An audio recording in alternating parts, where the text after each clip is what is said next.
move to the selection of the Minister for Housing and Communities.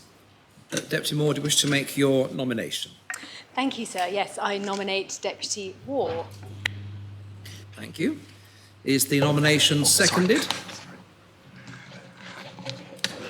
Thank you.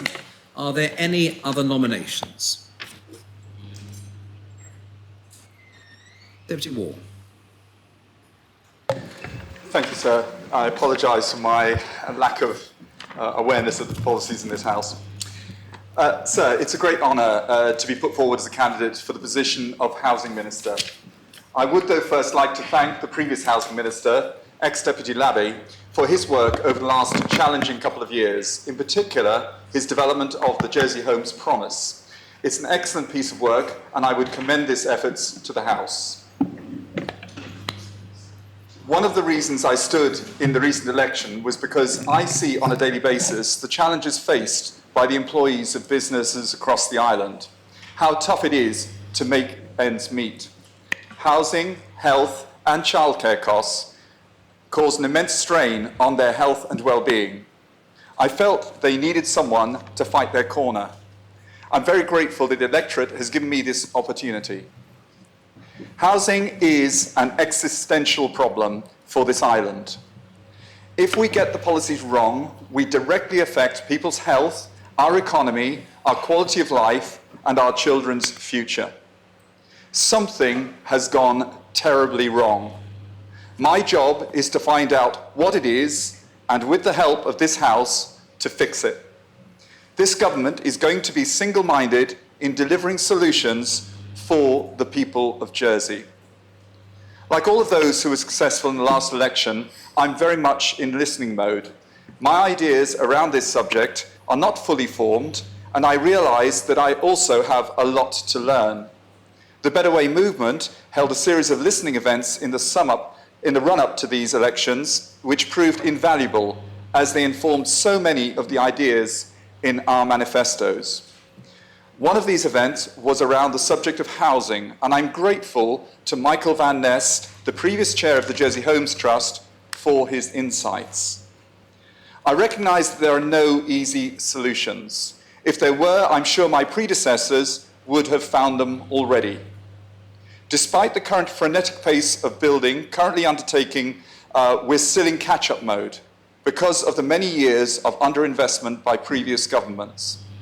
The problem is a big one. It's estimated that we will need just over 4,000 homes over the coming 5 years. That's 800 homes per annum. Right now, we're building at a rate of 400 per annum. So we're well short of what the market actually requires, which in turn means that the cost of housing is unlikely to come down anytime soon. But is this the right approach? We simply don't know. The lack of up-to-date data currently available is frankly embarrassing. The housing need I've quoted here is based on 10-year-old figures. Back then, the projected population of this island was circa 108,000. The last census told us the actual population is 103,000. We can only put in the correct policies if we have up-to-date data. So this is something very high on my to-do list, should I be appointed. One of the challenges we now face is how can we make more productive use of the land that is available for building? How do we speed things up without lowering standards? There are a number of sites within St Helier that are earmarked for development, such as South Hill, the waterfront, and the Labar Centre. However, it isn't quite that simple. There is also a demand for a new primary school, which sites might be needed for medical facilities. What about sufficient green spaces for our mental well-being and our children? One of the jobs of the Housing Minister is to work with the various ministries to come up with a plan of action. It touches so many departments: planning, education, environment, IHE, and Treasury. Only by working collaboratively will we achieve the best outcomes for islanders. From the St Clement's hustings, there was a clear message from the electorate: no more building here. On top of this, the Island Bridging Plan identified a number of sites across the island but a significant number were turned down. Thus, it appears St Helier is expected to bear the brunt of a significant chunk of our new housing stock. I was at our Power residents' meeting last week, and one comment was, "We've had our fair share of building, so I hope further development is shared out evenly around St Helier." They are absolutely right, and we need to listen to these very genuine concerns. We also need some creative thinking, one of the strengths I believe that I bring from the commercial world. The island-wide census identified 4,000 empty properties, something Deputy Mezek referred to in his speech 4 years ago. We knew it then, so why are we no further forward in our research? We need to understand what is happening here. It's been suggested to me that 75% of those properties were legitimately empty, people moving homes, etc. But what of the final 1,000? Before we go down the road of taxing empty properties, as some have suggested, we need better information. We need each parish to carry out an audit and report their findings before any draconian decisions are made. Then there is the idea of right-sizing houses. The census identified 10,500 homes with 2 or more spare bedrooms.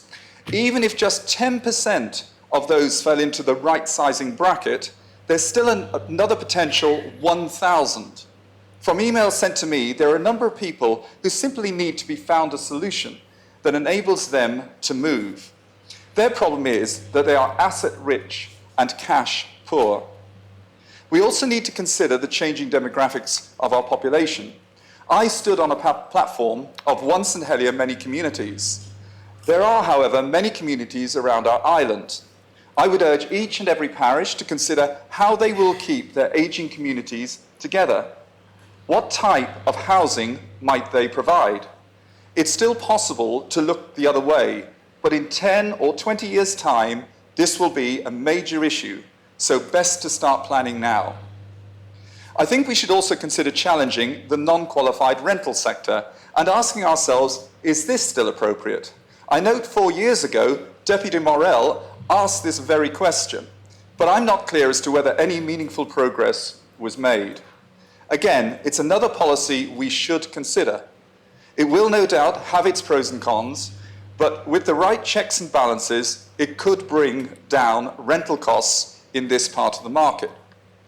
I also want to review the criteria behind the housing gateway. I received an email the other day about an individual who is currently sofa surfing. They're single, of an age that meets the gateway criteria, but have an income just above that set by the gateway for help. Yet they can't afford to rent on the open market. Surely we, as an island, want to do better. It highlights to me that we must never forget that behind every statistic there is a real person. Because the market is clearly not functioning as it should be, we do need to consider legislation that protects both tenant and landlord. The current law dates back to the 1940s and needs updating. I'm aware that work is currently underway to develop a tribunal. We must, however, remember this is a sticking plaster and not a long-term solution in this dysfunctional market. I'm pleased to see that there are a suite of schemes to help individuals get on the housing ladder. Rent to buy, shared equity, and no deposit schemes all help to make that first step on the ladder affordable. This leads me on to our delivery partners. Another area I would want to look at are the MOUs of our housing delivery partners. Are they still fit for purpose? Will they still be relevant in light of revised policies? Once again, I emphasize the need for all parties to be focused on delivering the needs of our community. Another email sent to me was around a disabled individual stuck in their 5th floor flat because the lifts weren't working. This had been going on for weeks, and they've simply become a prisoner in their own home. In a humane society, this is completely unacceptable. Finally, it's great to hear that the One Front Door scheme has been reopened in Lamont Street. I want to be part of a doing government, one that provides solutions for the people of Jersey. I hope this House will allow me to play my part. Thank you, Deputy. Before we move to questions, I think there was a phone. Was it you, Deputy Curtis? That's a £10 contribution in the usual terms. Thank you. So the first question is from Deputy Mezek. Thank you, sir. One of the final acts of his predecessor as Housing Minister was to begin the recruitment process for a re-established rent control tribunal. In the candidate's election manifesto, he said, "I am, however, fundamentally against any form of rent control on the private sector." Can we therefore assume that his first act as Housing Minister will be to cancel the final act of his predecessor? Deputy. Thank you, sir. That's a very valid point, Deputy Mezek. And I have to say that in light of my subsequent approach to this, I think that was probably a little over the top as far as that extreme level. My concern, I think I would say with the rental tribunal, is we have to be very careful how we phrase the law. In the UK, there's been an absolute disaster. What I've been advised is that we are able to write our own laws, we're able to learn the lessons of the UK government, and therefore, if we phrase it correctly, I'm absolutely in support of a rent tribunal and the work being done there. Thank you. Supplementary? Supplementary, thank you, sir. So I'm grateful to the candidate for confirming that before he's taken office, he's already abandoned one part of his manifesto. Could I ask if there are any other parts he'll be abandoning? None, sir. Thank you. Deputy Alex Curtis. Thank you, sir. I would like to ask if the candidate is going to be looking at visiting a range of housing stock from bedsit to staff accommodation to actually what Andean provides all the way to the open market to inform his understanding of the housing market. Deputy. Thank you, sir. Thank you for that question, Deputy Curtis. There's a huge amount of research required by myself and my team that I need to learn and get to grips with very, very rapidly, given that 4 weeks ago I was a humble citizen of St Helier, Jersey. And interestingly, the number of emails that I have had, particularly from places like the homeless trust areas, I've been amazed and staggered at the variety and amount of work and effort that's gone in before me that I now need to pick up and run with. So in answer to your question, yes, I will be. And I will be taking my team out with me as well, because it's really important that we all gain some insights. Thank you, Deputy. Supplementary? Supplementary. Given that it will be the case, hopefully, if the candidate finds that the conditions of housing and the deal that many people in non-qualified housing are currently accessing isn't appropriate, would he consider further regulation around the pricing on particularly bedsit lodging houses and non-qualified accommodation? Deputy. Thank you, sir. Thank you for that further question. I think this is my point about the legal side of things. We've got a landlord's register and licensing project, which was a new residential tenancy law, which is currently in the process of being written up, and which I intend to lodge in September, which is the work of Deputy Labby. So I would hope that we will work towards ways to help both landlords and tenants to improve conditions for both parties. And so it's my intention to lodge that proposition. With consultation with the House, obviously. Of the Chamber, sorry. I apologise. Thank you, Deputy. Deputy Ferry. Thank you, sir. And my question relates to homelessness. The Homelessness Forum recently produced a report containing 8 recommendations. The single most important one was to define homelessness in legislation, sir. Would the Deputy, as Housing Minister, commit to bringing in such legislation within the life of this Assembly, sir? Deputy. Thank you, sir. Yeah, again, I've had an email actually sent to me today from Patrick Lynch of the Caritas Jersey's Chief Executive Officer, highlighting this point to me, and that we don't have a statutory definition for homelessness in Jersey, and clearly that's not acceptable, and we need to do something about that. Supplementary? Supplementary, sir. Another point of one of those recommendations was to have a housing advice hub for emergency issues for homelessness. Does the Deputy equally commit to having such an advice hub? Deputy. Thank you, sir. If just on a common sense basis, I would suggest that our one front door policy should maybe include that. Thank you, Deputy. Conatable St Lawrence. Thank you, sir. I've got the order paper in front of me here, and I definitely heard the Deputy being proposed as Minister for Housing and Communities, yet he stood up to say he was pleased to be proposed as the Housing Minister. Communities was not mentioned at that time. So will he tell the Assembly, sir, what the community's remit means to him? Deputy. Thank you, sir. Well, apparently, and I've just had a whisper in my ear here, that element of the ministry will be moved elsewhere. However, I think you make a really valid point about communities, because Jersey is all about communities. And it's really, really important we have this connectivity. The Havre des Parts Forum, which I attend once a month, is an extraordinary example where community has come together and developing their own rules and requests and working with government to develop this sort of integrated approach. I'd like to see that approach not only across St Helier, but also across the whole of the island. Supplementary? Yes, thank you, sir. The Deputy then did go on to mention communities, albeit not in the title of the ministry, when he said that parishes should be looking after communities. Will he tell the Assembly, sir, what he meant by that? Will he expand on that? And whether, as Housing Minister and not Housing and Communities Minister, he would be engaging with parishes, sir? Thank you. Deputy. Thank you, sir. I would for sure be engaging with the various connétables of the various parishes around the island. My concern, and this is from experience of parishioners, is that there is a real danger that people who are right-sizing houses may be moved out of their community where they are comfortable. I've got an example actually in Trinity, where we have an over 55s community.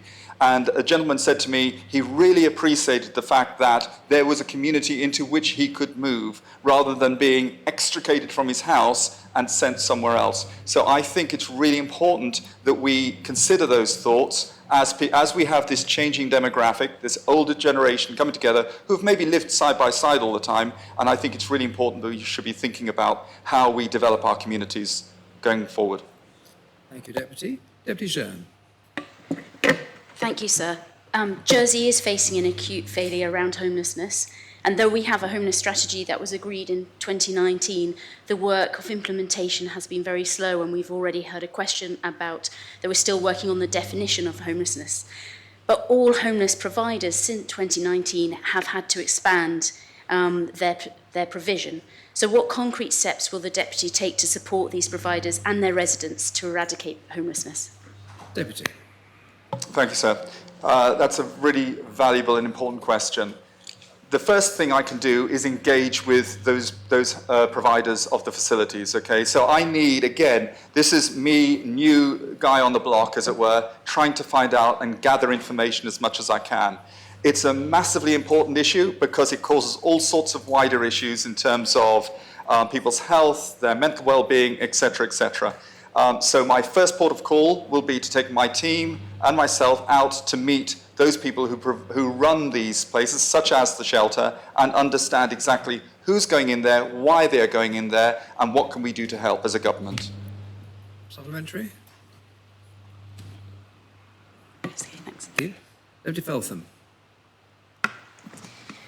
Thank you, sir. I would like to ask the Deputy, what, in his view, does he think has caused the housing affordability crisis that we now see?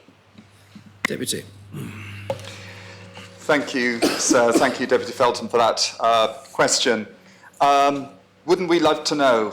It's, it's been suggested, it's about supplying more houses. We haven't got enough houses. It's about investors. It's about this. There are a myriad of reasons. I'm sure every member in the House here would have a view as to why why there is a housing crisis at the moment. The problem is we don't have the data. I keep on saying that, and I feel like I'm going blue in the face saying it. We need facts. We need evidence, proper evidence, which is factually based. We can't make decisions on 10-year-old historical data. Supplementary? Yes, please. Given the Deputy's answer to my initial question, I would like to ask how long it's going to take him to get the right level of data that he requires in order to take some action that we so sorely need in this island. Deputy. Thank you, sir. I'd like to think, I don't say I'd like to think, but I would feel this should be part of the Chief Minister's 100-day plan. Thank you. Deputy Coles. Thank you, sir.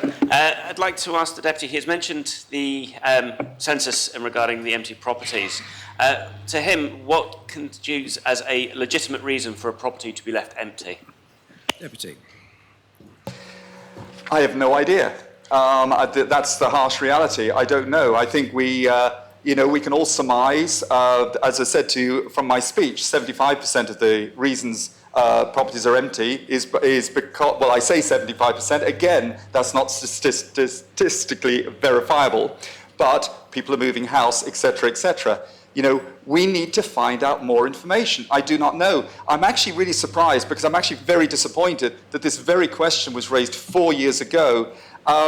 And actually, we don't seem to have made any progress further forward. So I intend to change that. I'm going to make sure that we don't have to wait another 4 years before we find out that information, that we find out that information, hopefully, within the next couple of months. Supplementary? No. Deputy Southern. Thank you, sir. And I do believe that the putative minister has said that he wants to be known as being a doing department. And yet, in his speech, he referred to not one single actual concrete act. He said, I'm going to do some research. I'll tell this assembly what that means. Doing some research means doing nothing for quite a long time. Does the potential minister, accept that doing research is not enough in itself, and will he commit himself to any one of the 10 points made by Reform Jersey about how to deal with the crisis, and in particular, will he commit himself to moving to a means-tested system for setting social housing rents? Deputy. Thank you, sir. Thank you for that question. I'm just thinking about a business scenario. In my business, I don't do stuff until I have the right facts to hand. If I don't have the right facts to hand, how can I make a sustainable decision for my business? I know I've been criticized and saying, oh, housing's not a business, and I appreciate it isn't a business, but I'm trying to talk about the methodology of how you approach making decisions. You make decisions by having the correct facts to hand and then going out and doing stuff after that. Okay, so unfortunately I have to congratulate Reform on one thing, and that is your 10-point plan was very easily read and succinct and had great brevity to it. And that's not a criticism of content, it's just that I'm sick of reading 140-page reports on all sorts of stuff about telling us all the problems are and not what actually they're going to do. So I've read a load of these reports and I'm sick of them, so well done Reform on doing that. In terms of what would I carry out from the Reform, that's a really good question. I shall do my research, I shall have a look down here. There are a lot of very seemingly sensible suggestions, and I'd like to think that we may be able to work together and use some of their ideas. Supplementary? Sir, if I may, then may I suggest that I won't be holding my breath, because this minister, putative minister, actually hasn't noted that there were 9 points on our action plan. There were 10 points on our housing action plan dealing with the crisis. So we can't even we can't even count to 10, apparently. Are you coming to a question, Deputy? The question is, does the minister not accept that he can count to 10? I can count to 10, thank you, sir. Thank you, Deputy. Deputy Scott. Thank you, sir. Many leases provide for an increase equal to RPI, which was 8% in the last 12 months. while many tenants' salaries will not be increased by that percentage, including some employees in the public sector. Will the Deputy introduce some form of rent control to address this disparity to avoid an increased exodus of skilled labour out of this island? Deputy. Thank you for that question. Rent controls is always very, very sort of controversial area. I'm going to go back and repeat myself and say I want to find out the information. What are the implications of that? So let's find the facts and then go forward from there. I'm afraid I can't be more sophisticated in my answer than that. Supplementary, Deputy Scott? Will the Deputy accept that this is actually a crisis, so fast action is needed? I think I described in my speech as it being an existential crisis, so I think I'm fully aware that it is a crisis. Thank you. Deputy Andrews. Thank you, sir. In relation to Andium Homes' market equivalent rental policy, is the candidate of the opinion that Andium Homes' rental policy is in need of reform? Deputy. Thank you, sir. Thank you for that question. I think this would form part of our memorandums of understanding with Andium Homes, which need to be reviewed. I've suggested that we should be unhooking rents between the connection between private and public sector rents. This idea of this 80% always tracking private sector rents, I think should be reviewed. It obviously has to be on the basis of a sustainable differential, but I'd like to think that we could use the public sector to push rents down. That's my take on the situation at the moment, but again, that's what I read here now. I don't actually have the facts to hand. Supplementary? In relation to Andium Homes' rental policy, obviously at the moment it's, as you say, pegged to the private market, and of course there's demand pull inflation. So is this something that could be potentially reviewed and also implemented in terms of social policy reform within this term? Thank you. Thank you, sir. Yes. Conataba Trinity. Thank you, sir. I welcome the candidate's comments about keeping communities together. And as a fellow Trinitarian, I would welcome a side conversation with them about developing that. However, my question is expanding upon the questioning of Deputy Curtis, that we all too often hear about the housing crisis and that n number of thousand homes are required. But do we know what the mix of those homes are? Are they 3-bedroom houses with a garage and a garden, 1-bedroom flats, 2-bedroom flats, 3-bedroom flats? We keep just talking about a global number without any understanding, and I appreciate he needs to get some data. My second point would be, whilst helping to buy schemes are laudable, my concern with those is that we keep a careful view on the other end of the telescope, that they don't allow commercial or private sector developers just to see that there's easy money available and their property prices continue to go up, so it's an ever-chasing, you're chasing your tail all the time. So I'd just be pleased to hear what he's got to say about that. Thank you. Yeah, absolutely right, and that is a danger. And I have to say, these are conversations that I need to have with people like Jersey Development Company, Andium Homes, and to see what the take-up is on these areas of the market. I just want to go back to, sorry, could I ask you just to repeat your first part of the question, which was quite different to the second one? It was just a comment on the keeping the communities together. Sorry, keeping the communities together. And then the second part was about keeping a ceiling on the property prices, which are supported by Help to Buy schemes. Okay.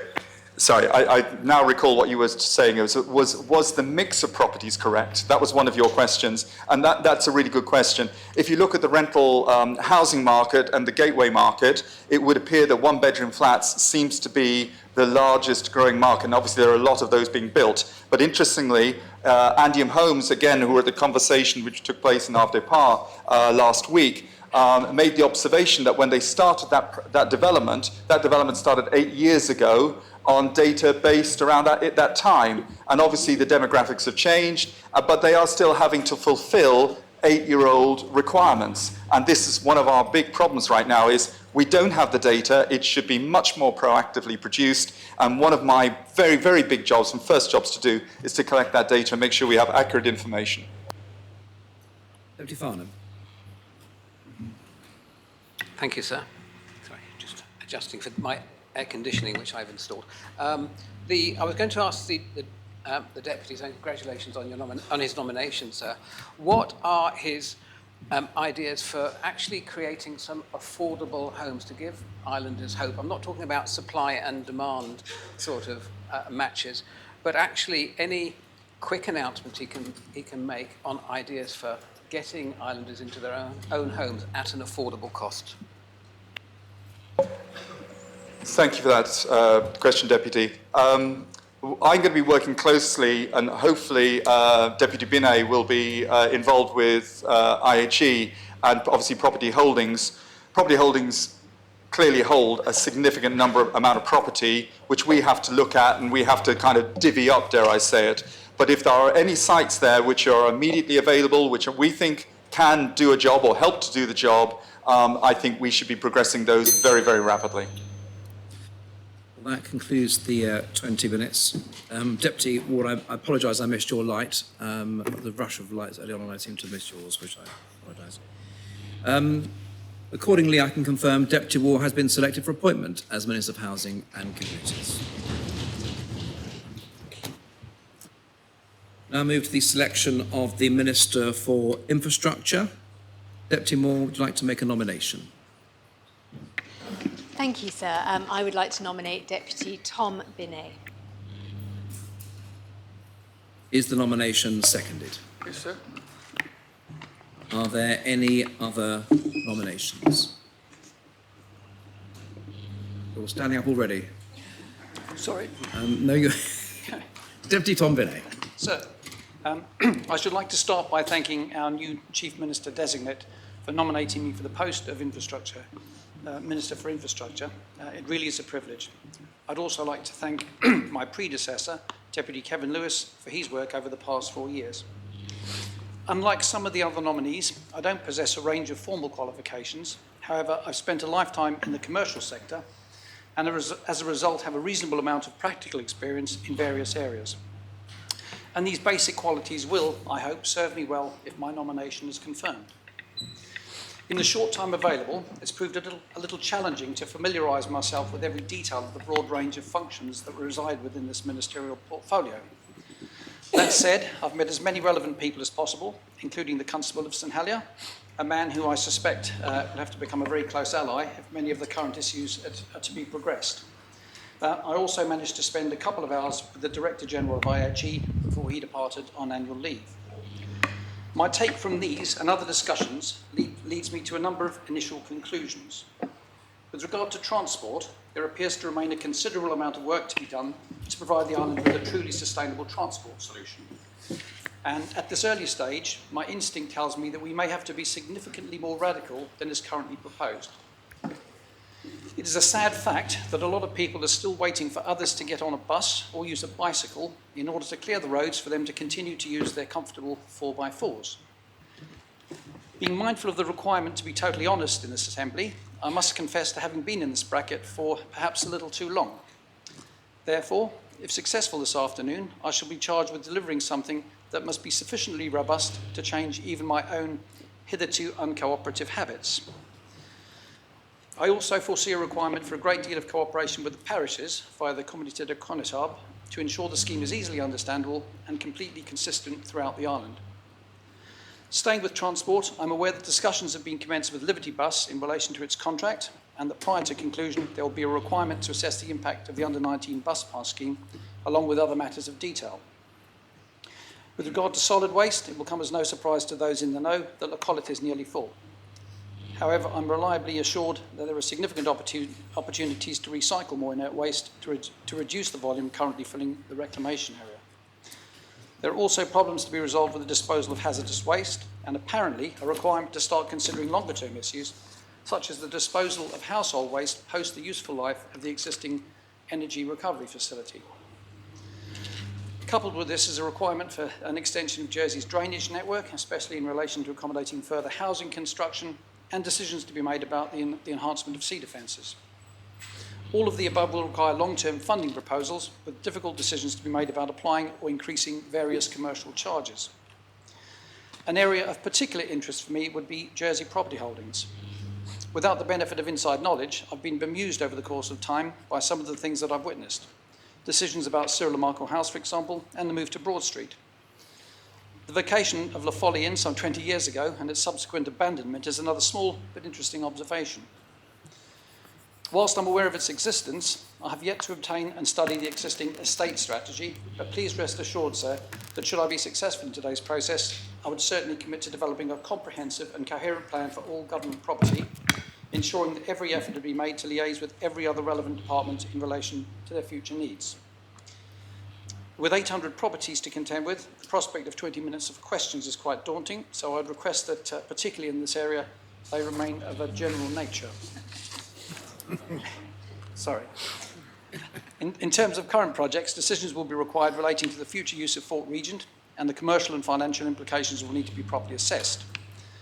A casino and hotel currently feature on the list of possibilities, and I certainly hope the implications of these would be fully considered by this Assembly.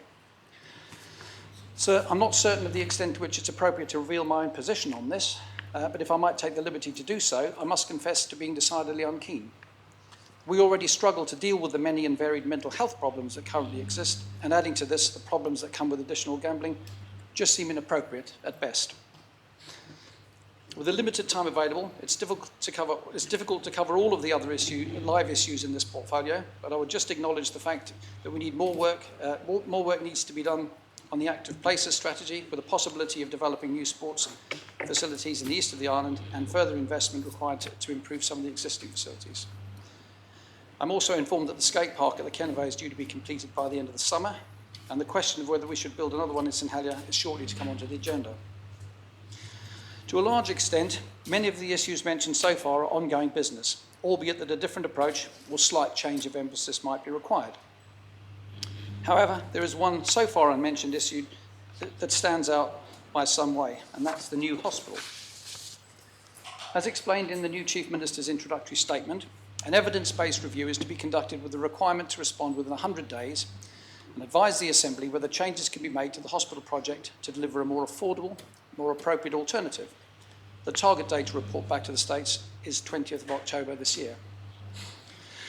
The precise brief for that review is yet to be concluded, but it would be my intention to work closely with the Chief Minister to ensure that it is well targeted so the end product provides a clear indication of how best to proceed. Lest this be viewed by some as yet another piece of governmental prevarication, it is worth pondering for a moment on the merits of embarking on an £804 million commitment in the teeth of an unfolding economic crisis, the likes of which many will not have witnessed in their lifetime. Furthermore, the current scheme will undoubtedly superheat the local building trade and produce a requirement to import and house a very large temporary workforce. Given the economic circumstances, war in Ukraine, 10% inflation and global supply difficulties, it may well prove pragmatic, indeed completely necessary, to greatly reduce this vast expenditure in order to help sustain the less well-off through a cost of living crisis that is likely to be with us for the foreseeable future. And as far as our health service is concerned, to make sure we have sufficient funds available to attract key staff, we need to provide the sort of health service we had in Jersey before its recent deterioration. In addition, if a plan could be devised that allows us to renew our hospital facilities over a longer period of time, we could ensure that the majority of the construction work could be undertaken by local contractors, providing consistency of work supply until well after the current house building boom comes to an end. The resultant benefit to the economy could be extremely significant. Sir, there is no doubt that this Assembly has to be mindful of public opinion, and having spoken to many voters in recent weeks, I have yet to find anyone who is particularly enthused by the prospect of bulldozing a dozen perfectly good houses, many of them new, in the middle of a housing crisis, flattening a perfectly serviceable rehabilitation unit and a number of other decent facilities, including the bowling club, and constructing a £30 million superhighway. To most people, it doesn't accord with the way in which this island has conducted itself successfully for centuries. It just doesn't have a particularly Jersey feel to it.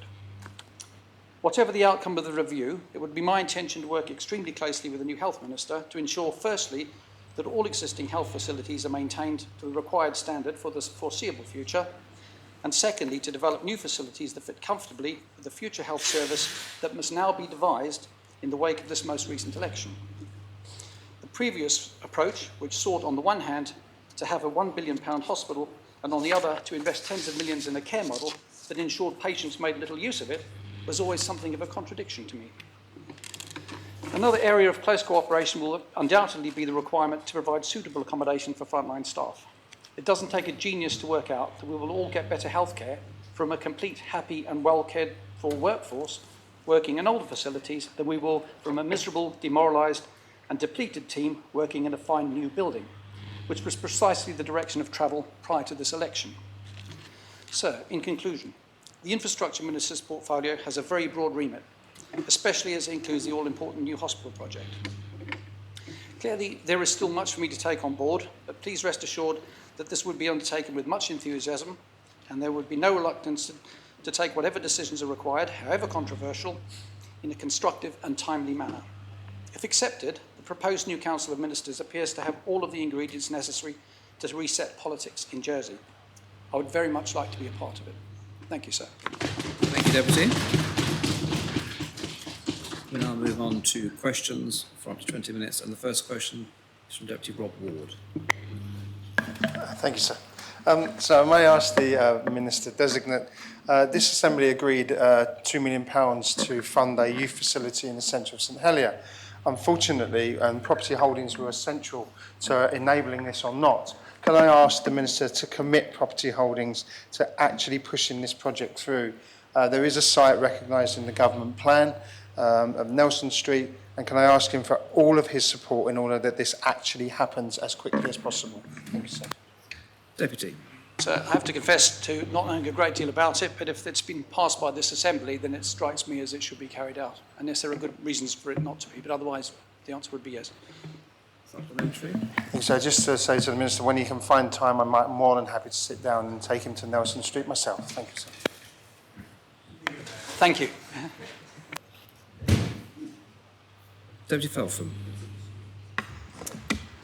Thank you, sir. Given the impact of population on the island's infrastructure requirements, I would like to ask the Deputy what he considers to be a sustainable population level for the island. Deputy. I'm not sure whether the Deputy was expecting a number. That's a rather difficult question. Certainly not a question I'm in a position to answer at this stage at all, I'm afraid. Supplementary. Thank you. If the Deputy is not in a position to give an answer to my initial question, could he tell me what methodology he would use to identify what level of population we can sustain, given the levels of infrastructure his department can provide? Deputy.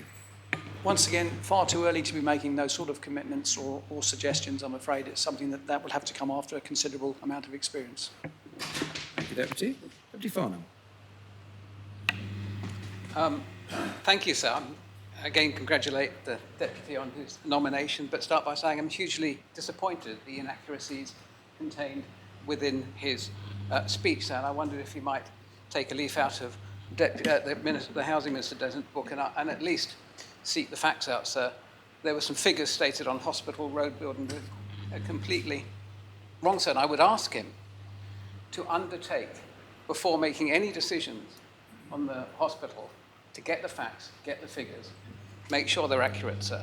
And just for the record, sir, he said that if this has been passed by this Assembly, it should be carried out, sir, but obviously that doesn't apply to the hospital. So my question is, will he undertake, sir, to get all the facts and figures and study them on the hospital project before coming to any predetermined decision?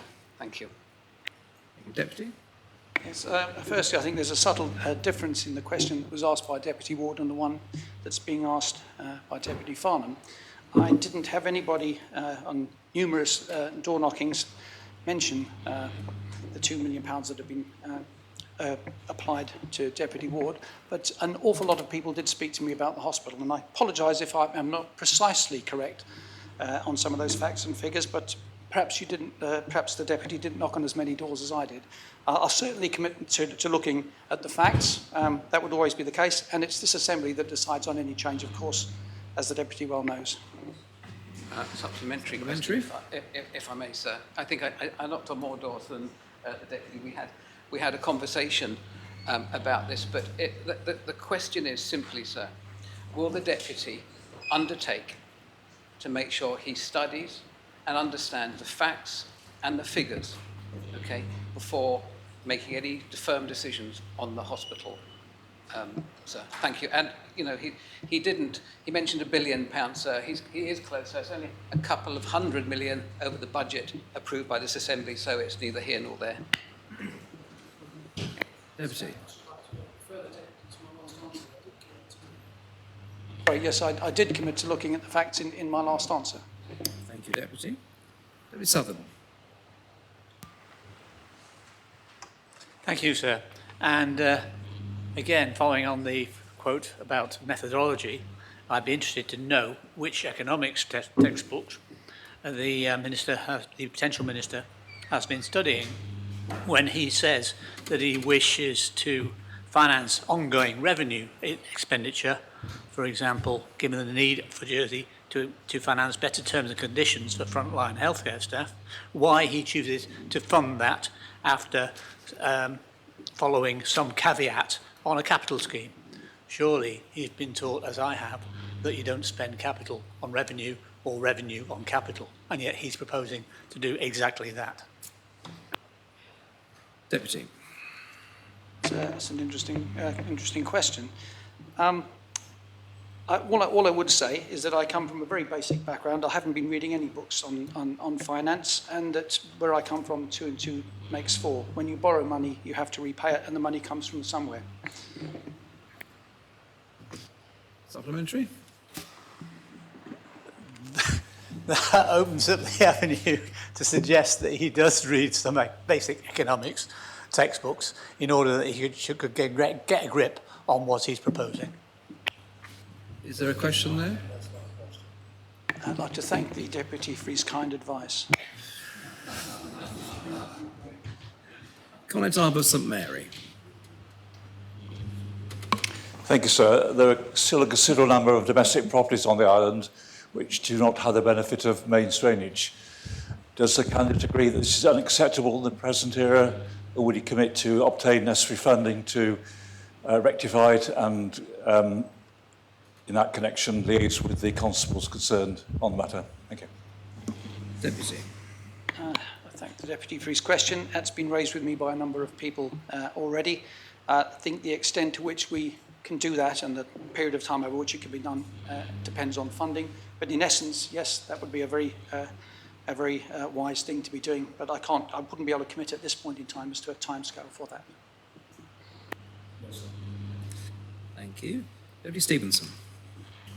Thank you, sir. The previous speaker may have partly asked my question, but I would like to ask the Deputy what he thinks about the extension of mains water. We still have many properties in the island that are not on the mains network, despite well-documented problems with PFOS and nitrates in our groundwater. Will he commit to working with other relevant ministers with the aim of having a plan and funding mechanism in place by the end of this political term for connecting these properties to the mains network in the future, and combining the work with mains drains where possible? Deputy. I was certainly committing to doing everything that I possibly can within the financial constraints that are available. Thank you. Senator Mezek. Sorry, I wrote it down. There it is. All habits die hard. Deputy Mezek. Thank you, sir. No longer a senator and hopefully never again. Sir, could I ask the candidate if he could give some tangible plans he has to improve Jersey's bus service? Deputy. Well, I have a requirement, to be honest, and at this point in time the answer is no. But that doesn't mean that I won't in very short order. It's something I'm aware of the need for this, and I should be looking at that as soon as I possibly can. Supplementary. Thank you, sir. Well, at the very least then, would he like to comment on the success or otherwise, as he sees it, of the students' bus pass introduced as a result of the proposition from Deputy Ward in the last term, which I know will be up for review very shortly. Given how successful it's been, would he like to commit to seeing the maintenance or extension of that scheme? I did mention in my speech that it's something that's up for review, and I shall be part of that. I haven't got an intimate knowledge of it, but hopefully within a very short space of time I will. Thank you. Deputy Jean. Thank you, sir. It was very heartening to hear that you have had that the deputy has had a change of heart regarding his own sustainability transport policy. But with what specific initiatives would the deputy prioritise in the sustainable transport policy to encourage increased sustainable transport use in Jersey beyond the questions that have already been asked around bus service? Deputy.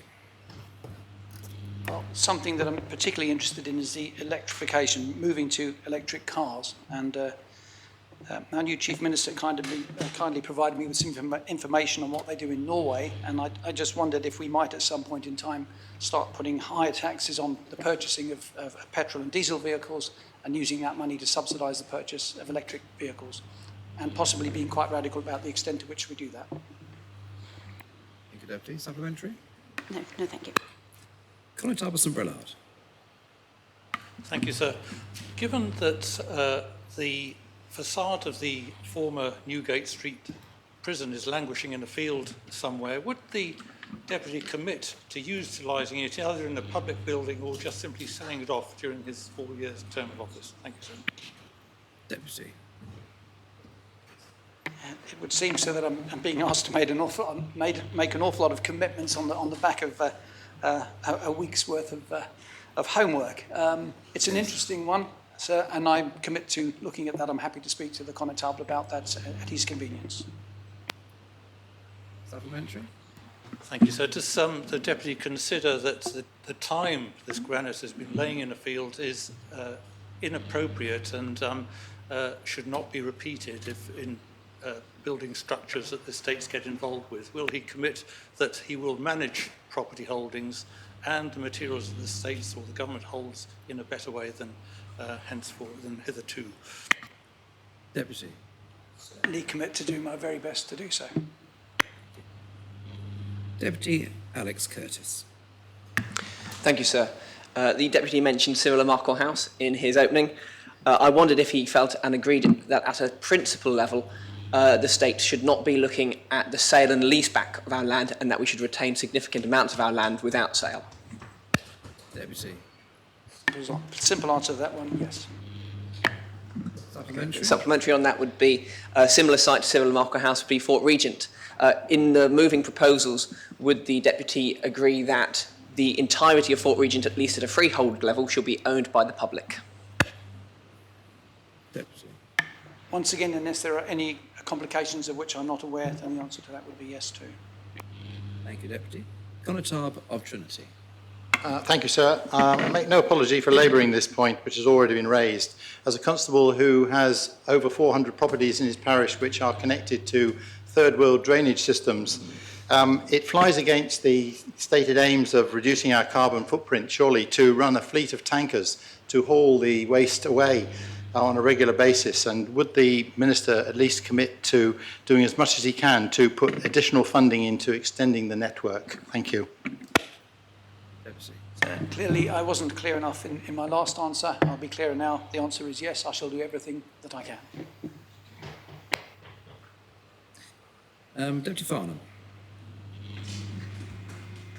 An easy one this time, sir. An easier one, not the hospital. The deputy will be inheriting property holdings, a responsibility for looking after our rather large and underutilised property portfolio.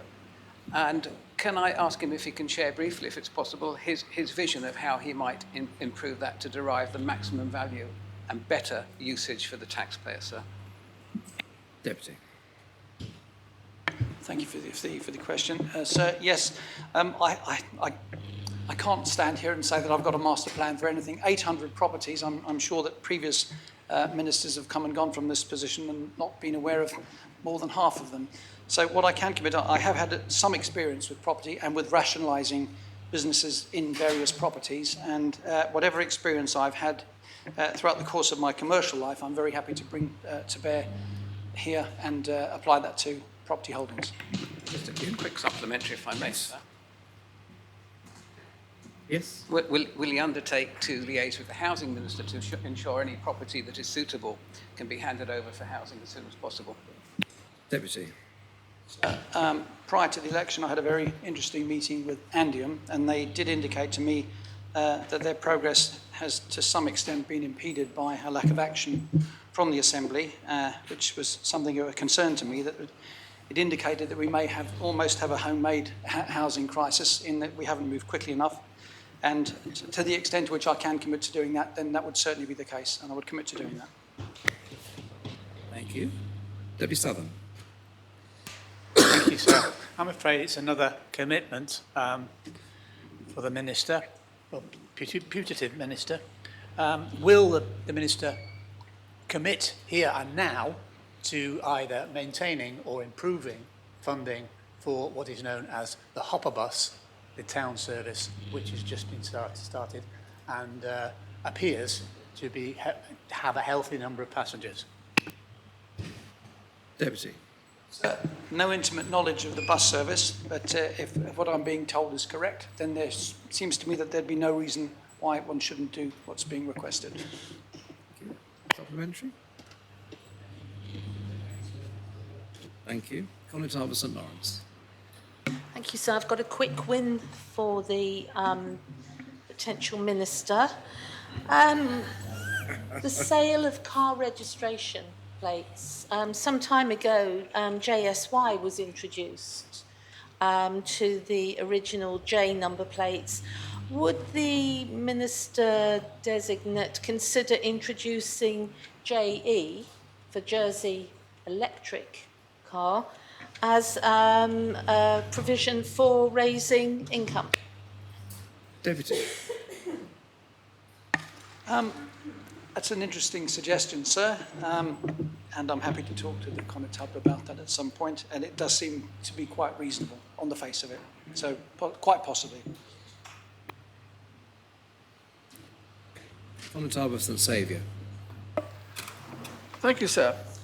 As we're currently, I believe, up to about 98% connected with main drains on the island, is the Minister looking forward to the opening of the new sewage treatment plant in 2023, which will enable him to connect the rest of the island? Thank you, sir. So after these questions, I'm not sure if I'm looking forward to anything to do with infrastructure. But I'll just say yes and pass that one off if I may. Are there any more questions for Deputy Tom Binney? Any more questions? With these nice short answers, we got through a record number of questions. Any more questions? In that case, I bring this question period to an end and can announce that Deputy Tom Binney has been selected for appointment as Minister for Infrastructure. Yes, Deputy Moore, is it my correct in understanding that you wish to take the Minister for Health next? That's right, so I'd like to nominate Deputy Karen Wilson for Health and Social Services.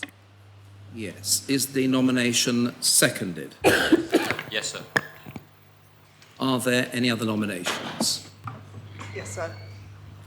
I would like to nominate Deputy Howell for Health and Social Services. Howell. And is that nomination seconded? Yes, sir. Thank you. In that case, in accordance, well, I should ask actually, are there any other nominations?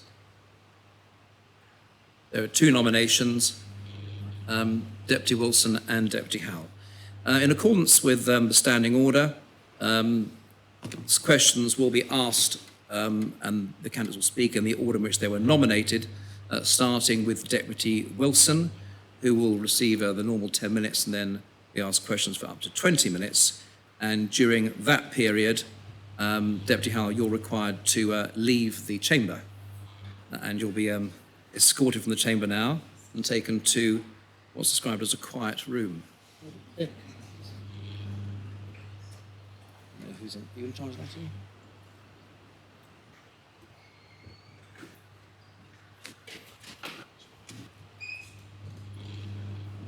Yes, Deputy Wilson. Thank you, sir. As a newly elected member of the Assembly, it is without doubt the greatest privilege to stand here in this historic place. And if I may, I would like to extend my thanks to the people of St Clement for electing me and to the Chief Minister for her nomination. If appointed, I commit to continuing the work I started as an 18-year-old, which is dedicating myself to working for patients. One of the wonderful things about Jersey is that it extends a welcoming hand to people from all around the world and encourages them to participate in its ancient and venerable democracy. But it's not been all plain sailing. Before I was thinking of standing in this election, I spoke to a number of deputies who warned me that I could expect relentless abuse from the trolls on social media. And judging by events over the weekend, they haven't disappointed. One of the first concerns, a concerted campaign no less, appears to be questions over my residency. Previous queries raised with the GREF and the Jersey Electoral Commission have been answered and confirm I have been here for the requisite amount of time. Over the last few days, I've also been accused of being a failed NHS clone, brought to Jersey by malevolent forces in order to mutilate our health service in Jersey on the Procrustean bed of utterly unsuitable NHS bureaucracy. Sir, nothing can be further from the truth. What I have learned being here before, during, and after the pandemic is that Jersey is different. We have a unique health service which has its own outstanding strengths and particular problems.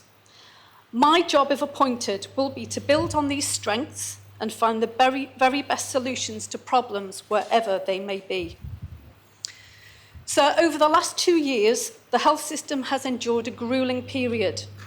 The COVID-19 pandemic places enormous strain on staff, and I'm sure Assembly members will join me in paying tribute to those who worked tirelessly to keep us safe and supported through the recent pandemic.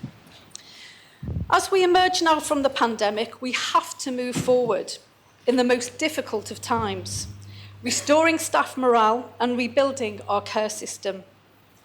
The pandemic taught us the importance of teamwork and innovation, and this is the spirit in which I want to conduct my time if appointed as Health Minister. This is going to require new approaches and difficult choices. We learned that the care sector cannot single-handedly tackle a crisis of that enormity, but needed all parts of society to address the challenges presented. In a post-pandemic world, we need to build on the value that came from that way of working. There is a need now for this new Assembly to think more critically about the way we consider health in Jersey and avoid the trap of returning to business as usual. A simple vision drives this approach. The healthier people are, the more likely they will be to make a positive and productive contribution to Jersey society and the Jersey economy. At the moment, Jersey falls below the OECD Better Life Index, which is a measure introduced by the Organisation for Economic Cooperation and Development to measure well-being. It is for this Assembly to collectively improve that position. So I want to set out a way to address the health challenges we face by placing a value on health and a greater emphasis on tackling inequality. Critical to this will be a new public health strategy and a need to create what the World Health Organization refers to as new social foundations, which address the structural root causes of ill health and inequality in our economic, tax and political systems. This renewed emphasis on public health is timely and offers the possibility for some innovative developments. I look forward to making progress in these areas to deliver better health outcomes for all. If we improve health, we improve life chances, and so it's important to make sure we focus on what matters most to people when planning healthcare. One way to achieve this is to include people in the decision-making processes with due regard to their own experience as a patient, a carer, or a service user. It is a valuable contribution to improving the quality of healthcare. And we must ensure that this approach becomes embedded within our culture and systems of delivery. It is my intention, if appointed, to set up a ministerial board whose function will be to set the standards and frameworks for an improved patient experience. This will be developed by the people of Jersey, for the people in Jersey, and form an integral part of how we measure quality, safety, and performance of the health and social care system. In addition, there is a need to strengthen arrangements for routinely involving people in the delivery of care services across the island. I will explore policy and/or legislation that will give legitimacy to the views and opinions of local people in the planning and delivery of healthcare. So I would now like to turn attention to some of the challenges that remain and outline the tasks ahead in the next few months. There is important work to be done to improve outcomes for people with severe mental illness. I will ensure services for the severely mentally ill are prioritised within our programme for change. I will work with the Minister for Infrastructure to ensure Clinic Penel is completed and bring forward a new strategy to address the wider determinants of poor mental health. The proposal for the new hospital is of great concern for many people who expect the new Assembly to bring this development to a conclusion. Post-pandemic, we are faced with a completely different set of circumstances affecting its delivery. That is why the Chief Minister is right to commission a review of the outline business case and seek assurance on its affordability, design and location. I will work with the Minister for Infrastructure to undertake a timely review of the current proposals for the re-provision of our hospital and report to the Assembly and the Chief Minister within 100 days of entering office on a proposed way forward. But there is more to health and hospitals. Aligned to the new hospital is the development of the Jersey care model. Whilst we need to redesign community services to address future challenges, there are just too many public concerns about its design, its funding and resourcing to allow it to continue in its current form. We have to consider if it is right for Jersey, and we'll ask officers to pause its implementation until we are in a better position to understand the cost and resourcing issues involved. Which brings me to one of the biggest challenges facing us today, solving our healthcare workforce issues. It is a global issue, so we need to think creatively and use all the assets available to attract a more sustainable workforce. There are significant shortfalls in key areas of service delivery, particularly in the areas of community dentistry and ophthalmology. I want to work with the Ministers for Housing and the Environment to expedite arrangements to improve access to housing and issuing of licences. The costs involved in recruitment and the cost lost to recruitment are placing an enormous burden on the public purse.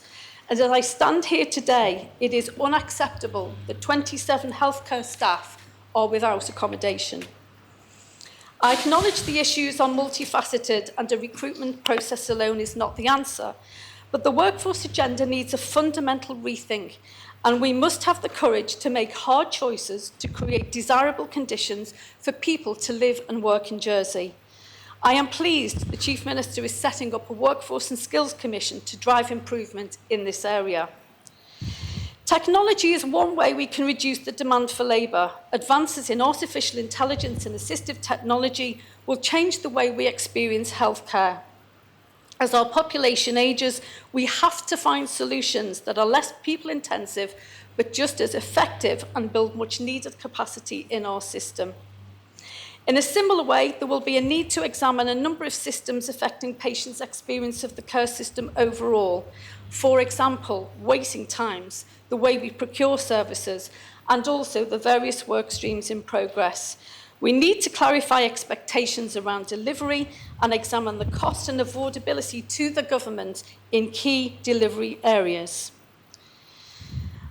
With that in mind, I intend to establish a ministerial panel with the specific purpose of advising ministers and outlining future possibilities for a way forward.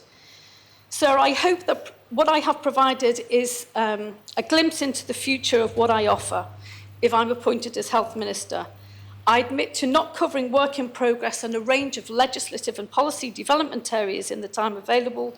Nevertheless, these commitments will be considered going forward, particularly in the areas of dementia care, legislation on assisted dying, and our development of medicinal cannabis. In conclusion, my priorities will be to open Clinic Penel, complete the hospital review, pause the Jersey care model, bring forward a new public health strategy, bring forward public involvement, and secure a workforce fit for the future.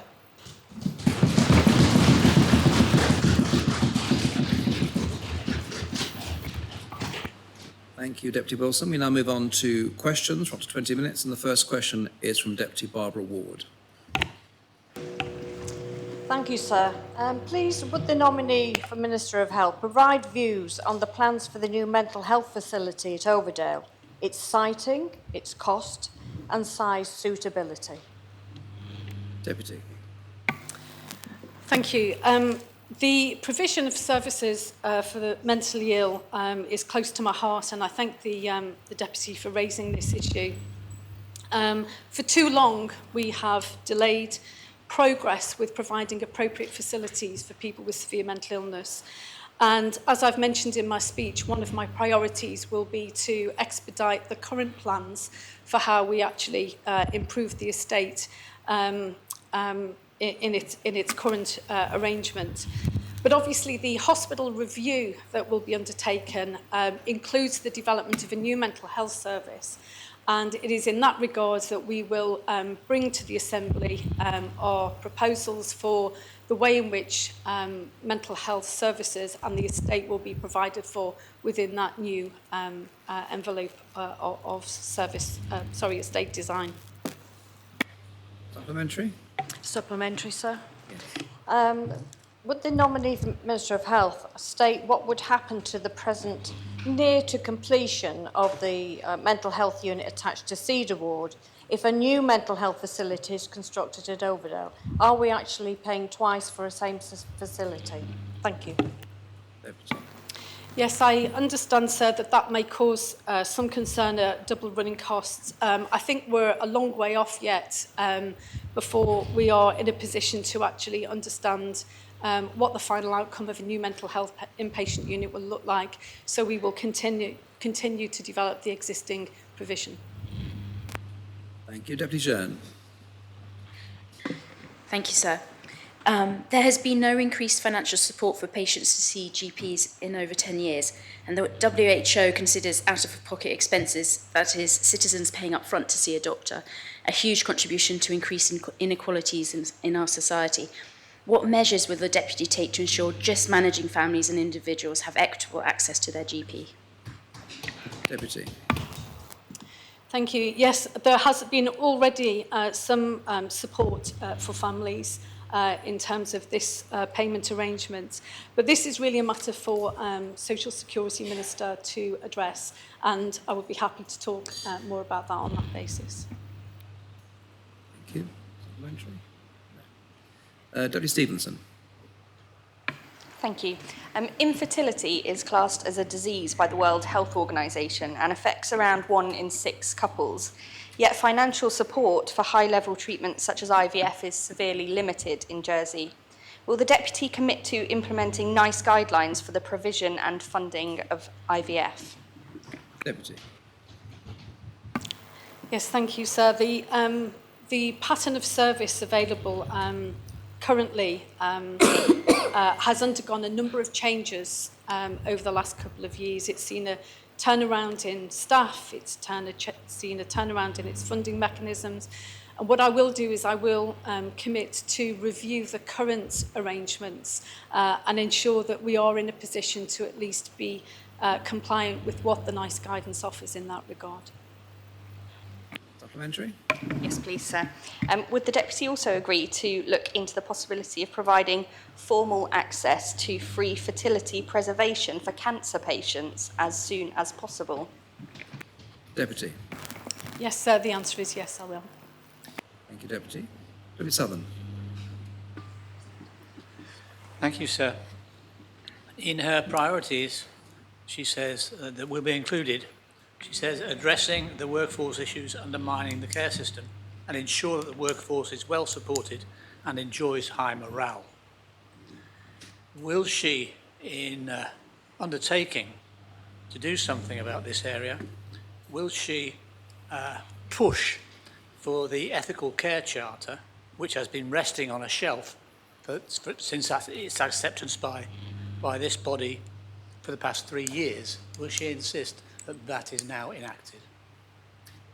Deputy. Thank you, sir. Yes, I'll certainly have a look at the Charter again. I think raising the morale of healthcare staff includes a whole host of approaches. And one of the things that is most important is to make sure that the culture at the top of the organisation sets the tone and the standards for how it treats its staff and its workforce. And I would certainly want to see some improvements in that area based on the number of concerns people are raising about allegations of bullying and intimidation. If I could just caveat that by saying that there is also concern for the people at the top of the organisation to make sure they are supported as well. And I think as part of our new approach to changing the culture, we will have responsibilities as a Council of Ministers, as an Assembly, to also model the appropriate behaviours that we expect of all of our public servants. And in that regard, I believe that some of the standards that will be reflected in the Ethical Charter, but also elsewhere in terms of the Code of Conduct that professionals are expected to abide by, should be upheld.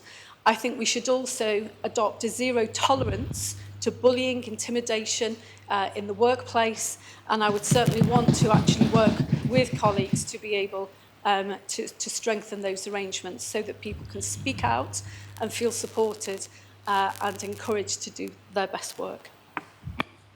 Supplementary, if I may, sir, just because in the midst of all of those factors that were listed there, I didn't quite hear, I'm not sure that I heard that the Minister would push this particular piece of work because it concerns the terms and conditions under which people are visited in their homes.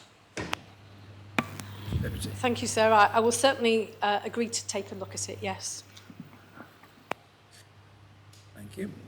Deputy Feltham. Thank you, sir. I welcome the Deputy's comment about taking a zero tolerance approach to bullying. As a senior union representative, I have to say that some of the most difficult representations that I had to do revolved around bullying within the health department, and it is certainly something that permeates around that department. I would like to ask the Deputy how confident she is that the current senior leadership team within the health department are capable of setting that tone from the top. Deputy. Confidence is a highly subjective issue, isn't it? One of the things is I would like to understand more broadly about what is actually leading to staff expressing their concerns and their views, and whether it is only as a consequence of the way in which senior leaders in that organisation are behaving.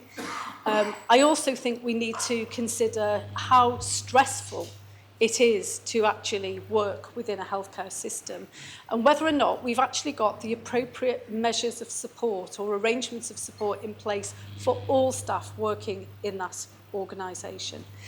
It's really important, I think, that we don't get into polarised debates about one member of staff being bullied worse than another. The fact is, bullying should not be tolerated, period, wherever. And I think I would just repeat my comments to the Deputy that whilst we recognise there is an issue at the moment, I will do my utmost, if appointed, to drive a cultural change in the leadership, in the system, in the service, so that we actually start to address the needs of patients, put them at the centre, and reflect the behaviours and attitudes towards patients in the way that we expect to behave towards ourselves. Supplementary. Given that zero tolerance approach to bullying, can I ask the Deputy for her commitment to undertake a review of all of the bullying allegations that are currently live within the department, and to reassure us that the appropriate disciplinary action will be taken where there has been found to be bullying within the department, even if that is at senior levels. Deputy. So thank you. Yes, I upholding public service values requires me to address those very concerns that are there, and I will commit to undertaking a review of that current position and reporting to the Assembly on the outputs of that. Thank you, Deputy. Deputy Mezek. Thank you. So when the UK Health Service was founded by Nye Bevan, he said, illness is neither an indulgence for which people should have to pay, nor an offence for which they should be penalised, but a misfortune, the cost of which should be shared by the community. Does she recognise those principles in Jersey's health system? I think those comments were made about a particular system elsewhere, and I think Jersey has its own unique system that we have to frame our own approach to the way we deliver healthcare in the island. And so I think the principles of fairness and equity ring true, which is why I'm proposing to bring forward the public health strategy, which will hopefully tackle some of those inequalities that the Deputy alludes to. Supplementary. Thank you, sir. Does the candidate believe that healthcare ought to be free at the point of delivery as a basic human right? Deputy. In some regards, I think that's quite a loaded question. And I think that the circumstances of each country have to determine the affordability of healthcare within each of their jurisdictions. Thank you, Deputy. Deputy Rob Ward. Thank you, sir. May I ask the Minister, one of the UK successes is their National Cancer Strategy, which gives specific requirements for outcomes. Can I ask the Minister, is it time that Jersey had a specific cancer strategy for Jersey residents? Deputy.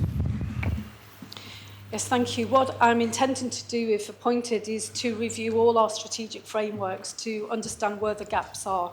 And certainly what I would want to do is to make sure that the quality of provision is maintained in whatever framework or organisation of service that we deliver for residents in Jersey. Supplementary. So may I suggest to the Minister that the first thing that could be done perhaps tomorrow is to look at the travel arrangements for those who are having to go off island for cancer treatment, and in particular for their families, because there's a very small group that are actually accommodated, and those on lower incomes and poorer members of our society may well face travelling alone and without emotional support because they simply cannot afford to pay for the flights that are booked so late in the day. I'll ask the Minister to review that tomorrow and change that situation. Thank you, sir. Deputy. Thank you, sir. I would certainly commit to commencing a review of that. What I can change within 24 hours, clearly, I think is a tad unrealistic, but I would certainly commit to reviewing it. So I can clarify, there is a policy that has got a phrase in it that could actually do that, so if it's interpreted differently. Thank you, sir. Thank you. Deputy Ferry. Thank you, sir. And my question is in relation to rehabilitation services.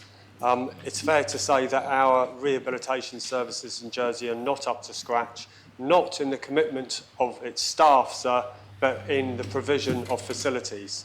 So would the candidate commit to having a proper reinstating of Samurai Ward, and wherever the hospital ends up being, that we have adequate facilities for the long-term rehabilitation of patients? So. Deputy.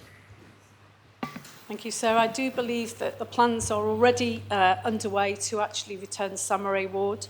But I think the Deputy raises a very important question about the concept of rehabilitation care in the island.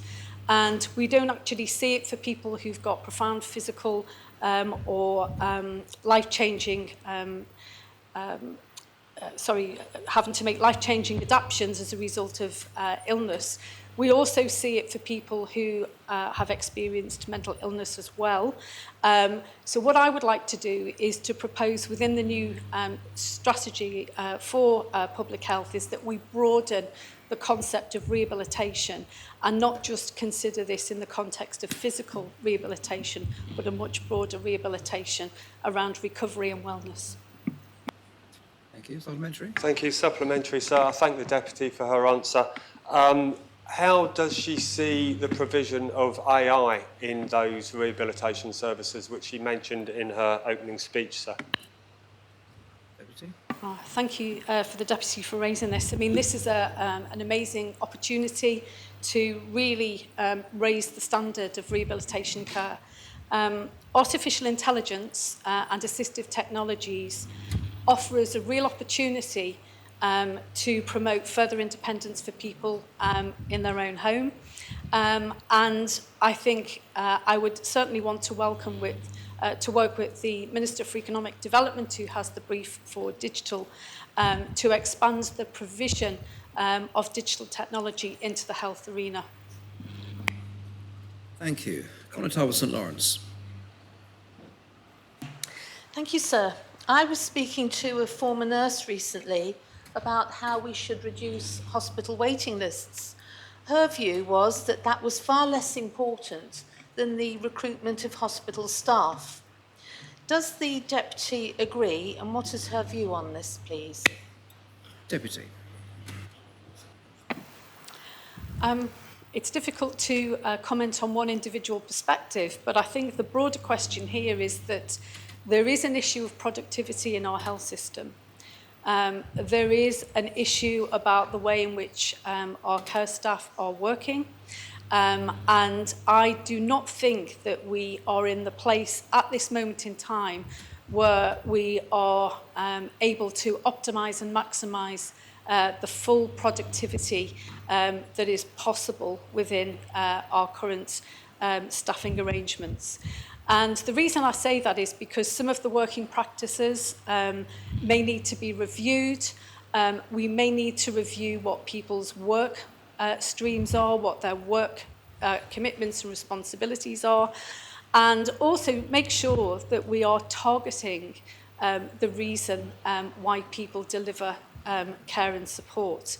And other people have come to me and talked to me about the fact that there are a number of jobs in the healthcare sector that could be done by less qualified individuals, but are currently occupied by relatively senior qualified individuals. So we do need to take a root and branch review of the way in which work is organised, what kind of productivity we can actually drive forward, and also have a particular emphasis on skilling up and redesigning the workforce so that we can actually offer a lot more opportunity for developing new skills and embracing things like the development of technology in healthcare, which we need to prepare our workforce for in the future. Thank you. Supplementary, please, sir. Thank you to the Deputy for that answer. We know that there are many people in this island whose lives are being detrimentally impacted upon because they are in need of operations, and we know that there are a lot of people waiting for new joints. So notwithstanding the Deputy's response to my first question, how would she reduce waiting lists and ensure that we are actually delivering for the public who have paid towards the healthcare that the hospital provides? Deputy. Thank you. Well, one of my first tasks will be to set up a ministerial review of all of the waiting lists within the hospital. The supplementary to that will be to consider what additional capacity we can organise within the system to reduce those waiting times for patients. And, you know, I understand the burden of disease that comes with prolonging the length of time that people access treatment. So there are a couple of steps we can take. We can commit to reviewing the waiting list and the prioritisation of that. We can also start to look at what we call waiting list initiatives and pump prime some of the existing health resources into targeting the reduction in those waiting times. And I would also like to examine the way in which we are commissioning our services to see whether or not there is any additional capacity that we can fund through arrangements with other alternative providers. Thank you, Deputy. Deputy Coles. Thank you, sir. Does a deputy support protected titles and regulation for the allied care sector to ensure that patients receiving care in the community are receiving care from practitioners that are qualified, maintain continued professional development, and with assurances that they are not being misled in the treatment they receive? Deputy. So, the answer to that is yes, I do. I think we have got a huge task to encourage interest in the work in healthcare, and I think whatever it takes to actually recognise the value and the kudos of caring for somebody and have the privilege to work for someone in this way, I would like to support.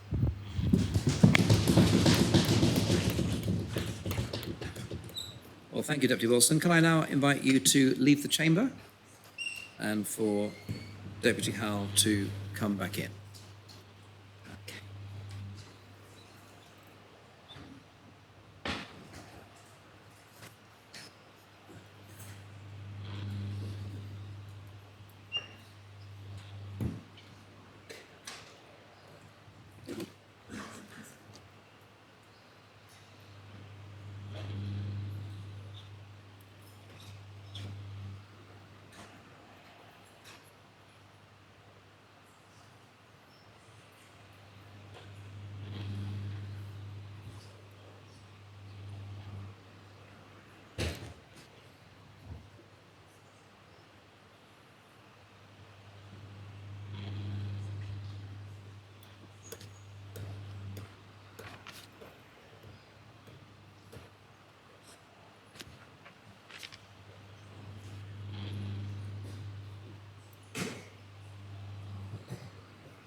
I call upon Deputy Howell to speak for up to 10 minutes.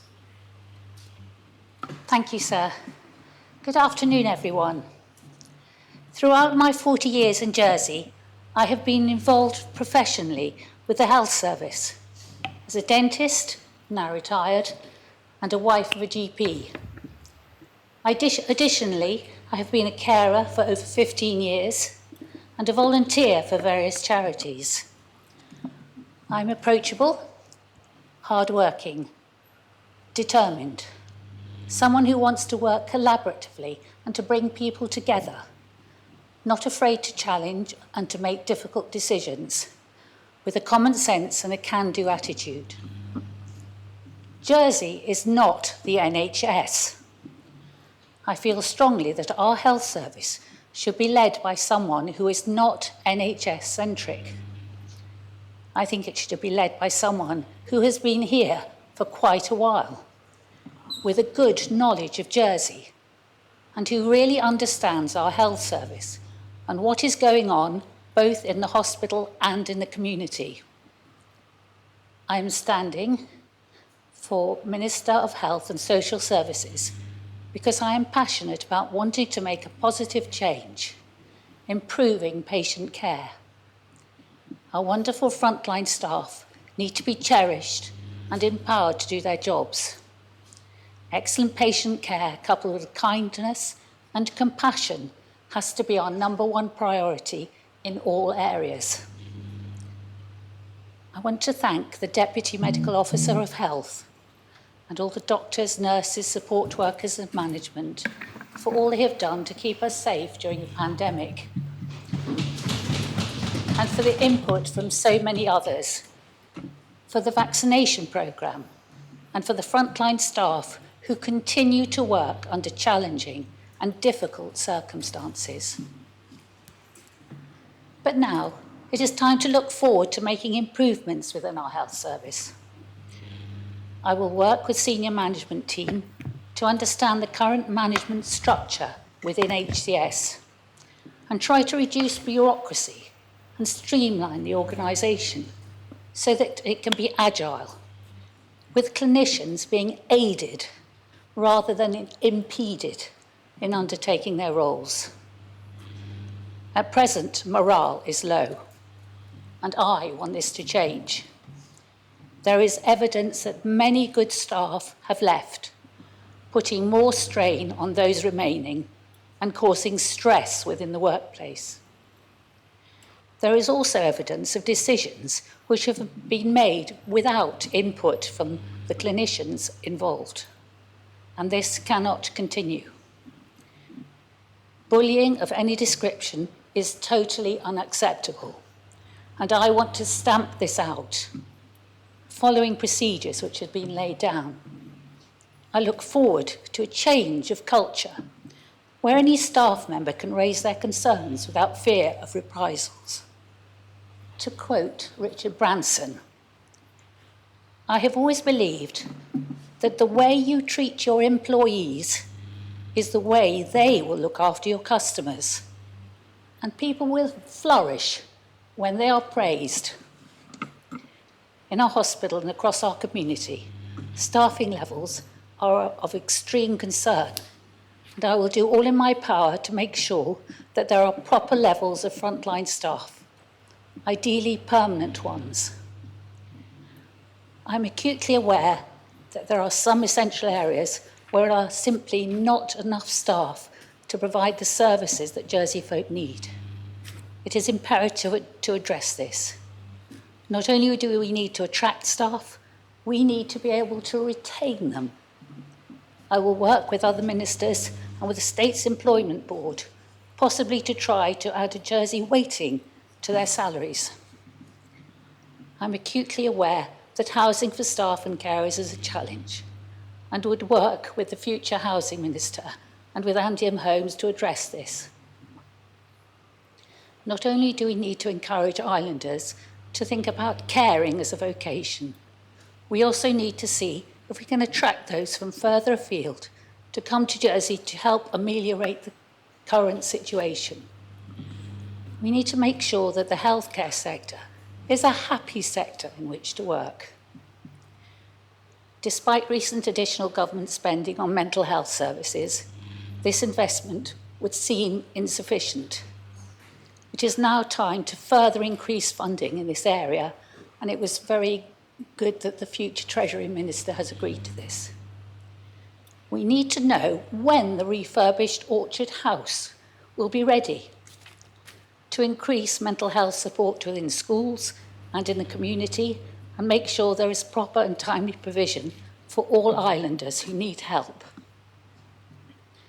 I acknowledge and thank sincerely our island charities for all the great work they do in regard to mental health and in so many other areas of life in Jersey. We would not manage without them. Primary care is a vital aspect of our care, and we need to actively engage with practitioners and really listen to how improvements can be made. One area that could make a huge difference is if there could be better communication between primary and secondary care, and secondary and primary care, a joined up IT system. I think in Estonia, they have a digital record that belongs to the patient. Perhaps you could explore something like that here. I would work with the Minister of Social Security to make sure that GPs, pharmacists, and others are remunerated sufficiently for their work. There is also a desperate requirement to review with the Ministry of Social Security and Treasury and others our long-term care provision. Ireland needs clarity on this issue. Public health. I would work with Professor Peter Bradley and his team in the public health to make sure that we are doing everything possible for islanders in terms of public health and public health initiatives. Whilst they are currently within the Strategic Policy, Planning and Performance Department, it would be important to understand what they are doing and work together. The Jersey Care Model. This is an aspiration that is very difficult for many of us to understand. No one can quite fathom it out. I will need to find out the facts, i.e. what exactly has been spent and what have the outcomes been. It is questionable whether we will ever have sufficient staff to deliver such a programme. It could be that money would be better spent on direct employment of frontline staff to deliver actual patient care. So what would I do in my first 100 days? I would work collaboratively as part of a team which will be open, transparent and accountable and be available to listen to all staff. COVID permitting, I would like to reopen the front door of the General Hospital, and I would like to establish an office there on the ground floor. I would meet on a one-to-one basis with senior management to establish the facts and work to visit as many departments as possible with an assistant minister to understand the issues and the needs of staff and implement these. I would ensure that our frontline staff are properly supported and empowered to do their jobs. Similarly, I would need to meet up with primary care providers and charities. I'd work with the State's Employment Board and the Human Resources team to try to ensure sufficient frontline staff and carers. I'd like to reopen Samurai Ward. I'd like to establish when the refurbished Orchard House will be ready, increase mental health support within schools and the community, and make sure that there is proper timely provision for all islanders who need help. And I would work with the Minister of Infrastructure to revisit the plans. Our new hospital needs to be properly future-proofed and provide all the services and facilities that we need. Proposals must include a workforce plan and provide the best value for money so that we can have the very best overall health service we can afford. In summary, I believe it is time for a new start. Time to get health back on track. Time to really look after our frontline staff so that they are happy in their work and empowered to do their jobs, providing excellent, safe, patient care for islanders. Time for Jersey to have a health service we can all be proud of. Thank you, sir. Thank you, Deputy. We now move on to questions. And the first question is from Deputy Barbara Ward. Thank you, sir. Just from an equity point of view, I wanted to ask both candidates the same question. Please, would the nominee for Minister of Health provide views on the plans for the new mental health facility at Overdale? Its siting, cost, size, suitability. Deputy. Thank you very much, Deputy Ward. The new mental health facility at the top of Overdale has only 30 beds. It has 15 beds for males and 15 beds for females. And there is no proper provision for teenagers. It is placed next to a multi-storey car park, very close to a cliff edge and close to a road, and there's very little outside space. It is something I think that really needs to be readdressed because these plans are not right. I don't think there's any place for a mother who's got really severe postnatal depression, but mostly I'm very worried because there's no proper provision for teenagers and young people who may be having very severe mental problems and they need a proper place, a really good place. And the plans as they currently stand are shocking, to be frank. They're single rooms, there's no proper area for these, for our patients, for our islanders to go. They're not good plans, and it's something we really need to address. Thank you. Supplementary? Yes, sir, thank you. Would the nominee for Minister of Health state what would happen to the present or near to completion mental health unit attached to Cedar Ward if a new mental health facility is constructed at Overdale? So obviously we're actually going to be spending twice. Deputy. Thank you, Deputy Ward. I'm finding it very hard to reconcile the fact that we are refurbishing Orchard House to make it a really good facility, and yet we're having done that, we're apparently going to bulldoze it down after we've built not a very satisfactory building up at Overdale. So I think I'm not sure what the previous government have agreed about the St Saviour site. When I spoke to the previous Chief Minister at length on the day of the hustings, he said that no contracts had been signed. He didn't believe any contracts had been signed, but he didn't know what handshakes had been done. And I was quite shocked at that. And so I think we really need to investigate what has gone on. Thank you. Thank you. Deputy Stevenson. Infertility is classed as a disease by the World Health Organization and affects around 1 in 6 couples.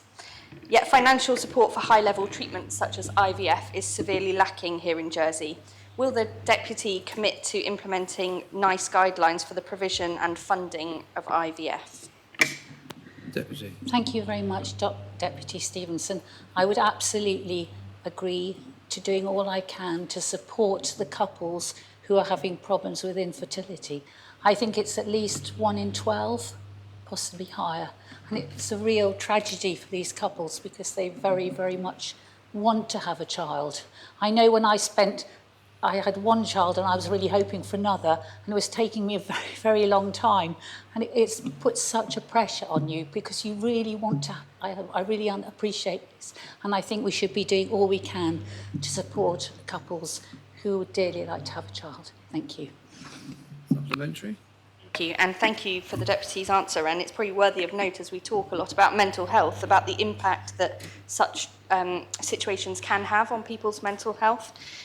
Would the Deputy, as a supplementary, agree to look into the possibility of providing formal access to free fertility preservation for cancer patients as soon as possible?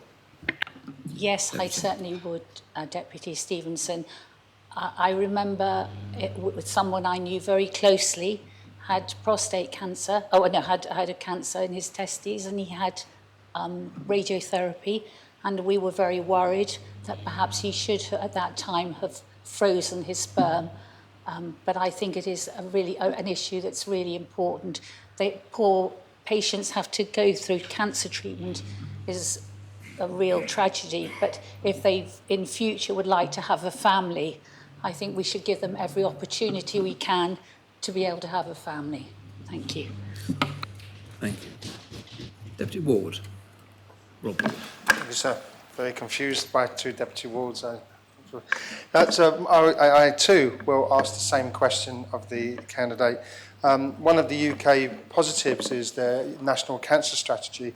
I'd like to ask the candidate, does she feel it's time for a Jersey cancer strategy that specifically deals with the treatment needed for cancer, those suffering from cancer? Thank you. Sorry, thank you, Deputy Ward. Do you mean the cancer to be treated within the guidelines, to be seen within 2 weeks? Yeah, that sort of thing yes. that's in the cancer strategy. Yes, in the UK. I think we should be addressing this in Jersey because we shouldn't be lagging behind the UK in this area. It's a really, really important area that if anyone has suspected cancer, that they can receive treatment in a timely fashion, and we should do all we can to do that. Thank you. Supplementary? Thank you, sir. Yes. And can I ask the candidate, would she commit to, within her first 100 days, but I would suggest within the first day, to look at the policy on travel for those receiving treatment in the UK, particularly for family? Because the way we are now, those on lower incomes in particular may simply not be able to afford to travel with their loved ones in order to support them due to the very strict nature of it, although there is a clause in there which could be used to enable them to. So can I ask the Minister if she would commit to that? Yes, I certainly would, Deputy Ward, because I think everyone needs to have someone with them when they go across to the UK for cancer treatment. I do know of some cases where Macmillan Cancer have been very generous and cancer relief in providing extra funding for families. And I think there have also been families who've been helped by, was it Click Sargent at one time, who were very kind, you know, who did support. But I think we need to look at the travel policies so that no one is left to go alone to the UK. Thank you. Deputy Mezek. Thank you, sir. When it comes to the philosophy of providing healthcare, could I ask the candidate if she agrees with the following quote? Illness is neither an indulgence for which people should have to pay, nor an offence for which they should be penalised, but a misfortune, the cost of which should be shared by the community. I do agree that that is a very good quote. I think all our hospital treatment in Jersey is free. I think thanks to the Deputy Southern's proposition, there is now a health access scheme, and I think that those on very low incomes at the moment children receive care free. I think people on the Pension Plus scheme and others receive much reduced care. They don't have to pay so much. I think perhaps we shouldn't, for everybody, make it completely free, though. Because if you make something completely free, people probably don't value it quite so much. And perhaps it's good that if you have to pay a certain amount, then you think, oh, you certain sort of value what you're getting. Because you can't have everything, we can't provide everything for free. And I think we're jolly lucky in this island at the moment, but I think there are some people who need probably more help, but we can't provide everything for free. Thank you. Supplementary? Thank you, sir. I mean, is that not what taxes are for? That is how we pay for our healthcare treatment, surely, so that it doesn't become a burden in that time of need where all sorts of other things are going through our minds. So the supplementary question I was going to ask her is, does she agree with the principle that was established, in fact, by the person who originally said that quote I just put to her, which was Aneurin Bevan, that healthcare is a basic human right and ought to be free at the point of delivery? Deputy. Thank you, Deputy Medic. I think we are very lucky. Our health system does provide care free in the hospital. We have all our prescriptions free. We have our cancer treatment free. There is much we do get from our taxes, but I think we perhaps all have to, unless we're going to increase the taxes, we have to make some balances. And if people can pay something, then I think that is reasonable. But I would never want to feel that people couldn't go to a GP to have the care they need because of financial reasons. Thank you. Thank you, Deputy. Deputy Southern. Thank you, sir. In addressing the workforce issues undermining the care system and ensuring the workforce is well supported and enjoys high morale, would be boosted by getting behind the Ethical Care Charter, which has been passed by the states but has sat on the shelf for 3 years and not enacted. Does the applicant believe that that is the case? Deputy. I'm very sorry, Deputy Southern, I'm not aware of your ethical care. Did you propose that? Indeed, I did. I would have to look into that, with my apologies. Thank you. Deputy Feltham. Thank you, sir. The candidate referenced bullying and wanting to stop bullying within the department. As a senior union rep, I have to let the candidate know that some of the most difficult representations I did were with regard to bullying in the health department. Would the candidate commit to taking a zero tolerance approach to bullying? And if so, does she have confidence that the senior management team within the department would be able to lead that from the top? Deputy. Thank you, sir. Thank you for your question, Deputy Feltham. I think we should have zero tolerance of bullying. I think at the moment and in the past few years in the hospital, it has been very, very bad for a large number of personnel. And unfortunately, although there is a bullying policy within the states, unfortunately, you have to report to your line manager, and I don't know whether that is... So although it says we have a policy, I don't think it's actually working according to what it says on the tin. So I'm not convinced at the moment. I would have to work with the management, but I'm not convinced that they would be able to do this. I think it's something we have to address with them, but I'm struggling at the moment. I would have to work with them, but I have reports of bullying throughout the health service. Thank you. Thank you. Like the candidate, I am also aware of reports of bullying within the service and also some live cases that have been under investigation. Where bullying has been found to have happened within the department, would the candidate ensure that the appropriate disciplinary processes are followed, even if that means that it is against some of the more senior staff? Absolutely, I will promise to do that. It's one of the reasons I have stood for election, because the way the staff in our health department have been treated over the last few years. And that's why I will do all in my power to stop what has been happening and to ameliorate the situation, because it's not right. Thank you. Thank you. Deputy Coles. Thank you, sir. Does the Deputy support protected titles and regulations for the allied care sector to ensure that all patients receiving care in the community are receiving this care from a practitioner that is qualified, maintains continued professional development requirements, with the assurance that they are not being misled in the treatment that they receive?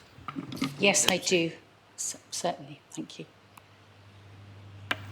Supplementary? Yes. Does the Minister support that these allied care professionals should belong to a governing bodies as a minimum requirement?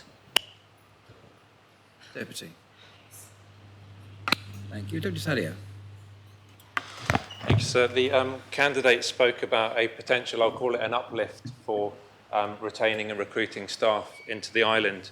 Could she provide more clarity, sir, about what that means? What kind of premium are we talking? And how will it be funded, more crucially? Thank you, Deputy Tadier.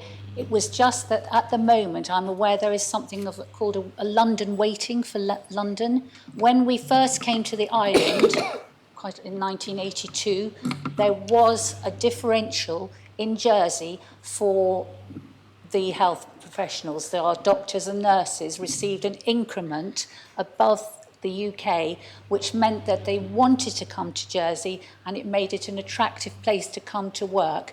But I would have to work with the Treasury Minister to see how it could be funded. But I think it may be something that we need to look at, because we've got to be able to attract staff and retain them for the island. Because unless we have a really good staff, we won't have a health service. It was no good talking about building a hospital if we haven't got the staff to run it, and we've got to do that. Thank you.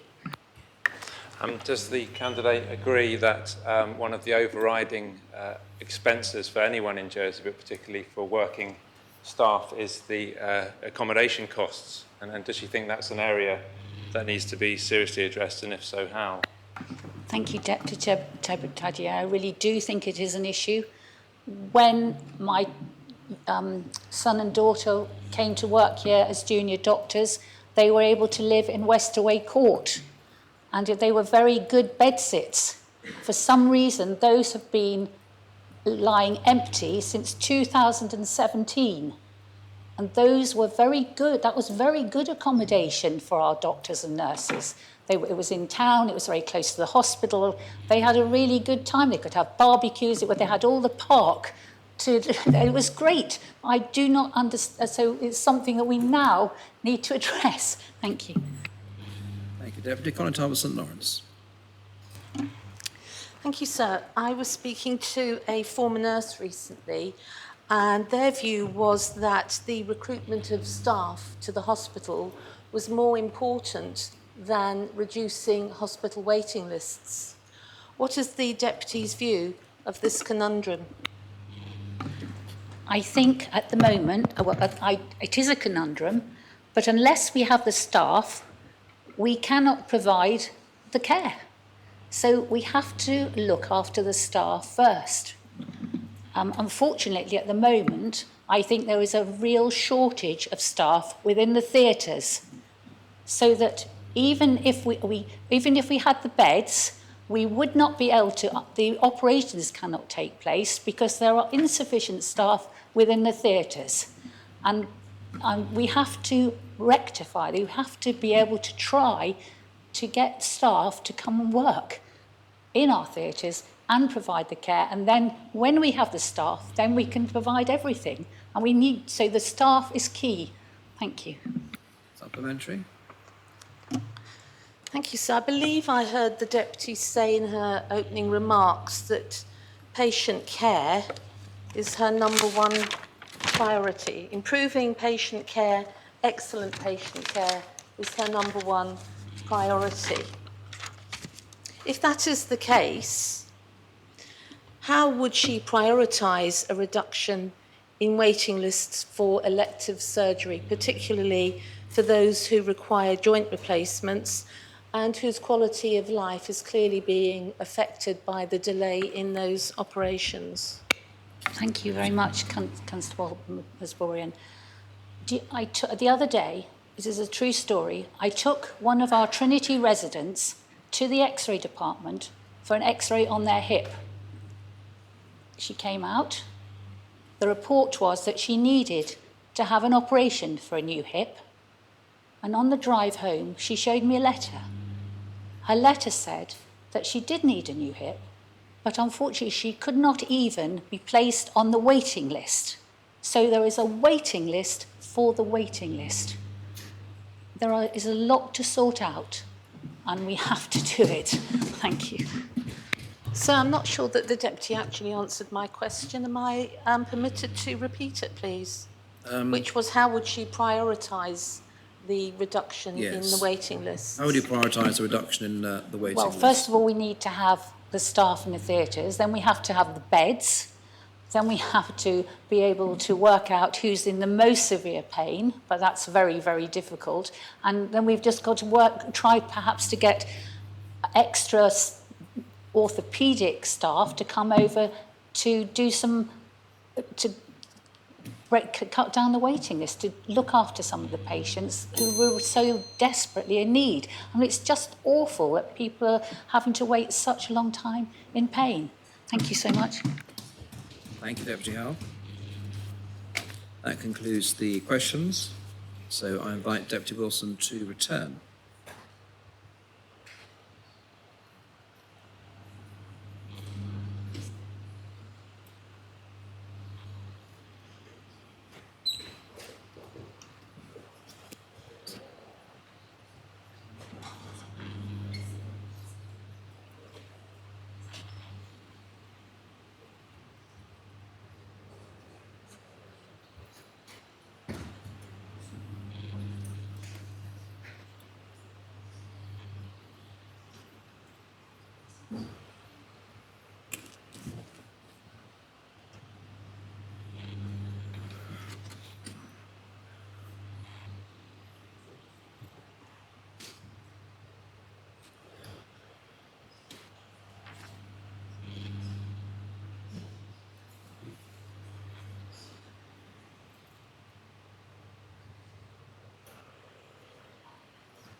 Both candidates have spoken and answered questions. We now move to the vote using the electronic voting system. Any member wishing to vote for Deputy Wilson should press the P button. Any member wishing to vote for Deputy Howell should press the C button.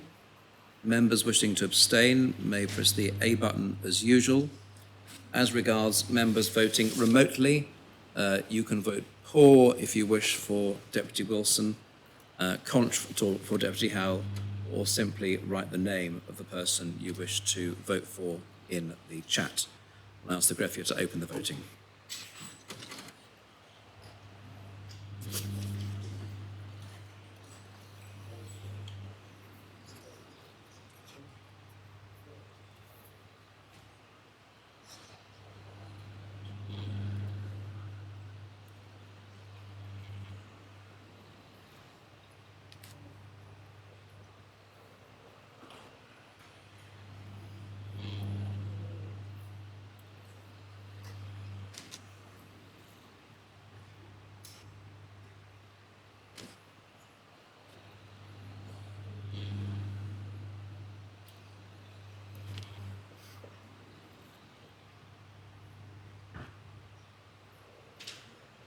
All members have the opportunity of casting their votes, then ask the greffier to close the voting.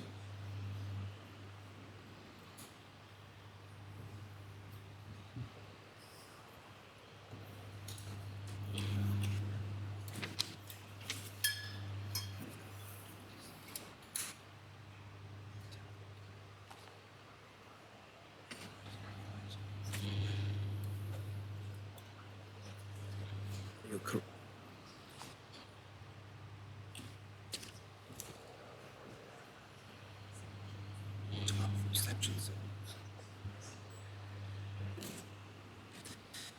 And I can announce that the successful candidate is Deputy Wilson, who received 27 votes. There were 9 votes for Deputy Howell and 12 abstentions.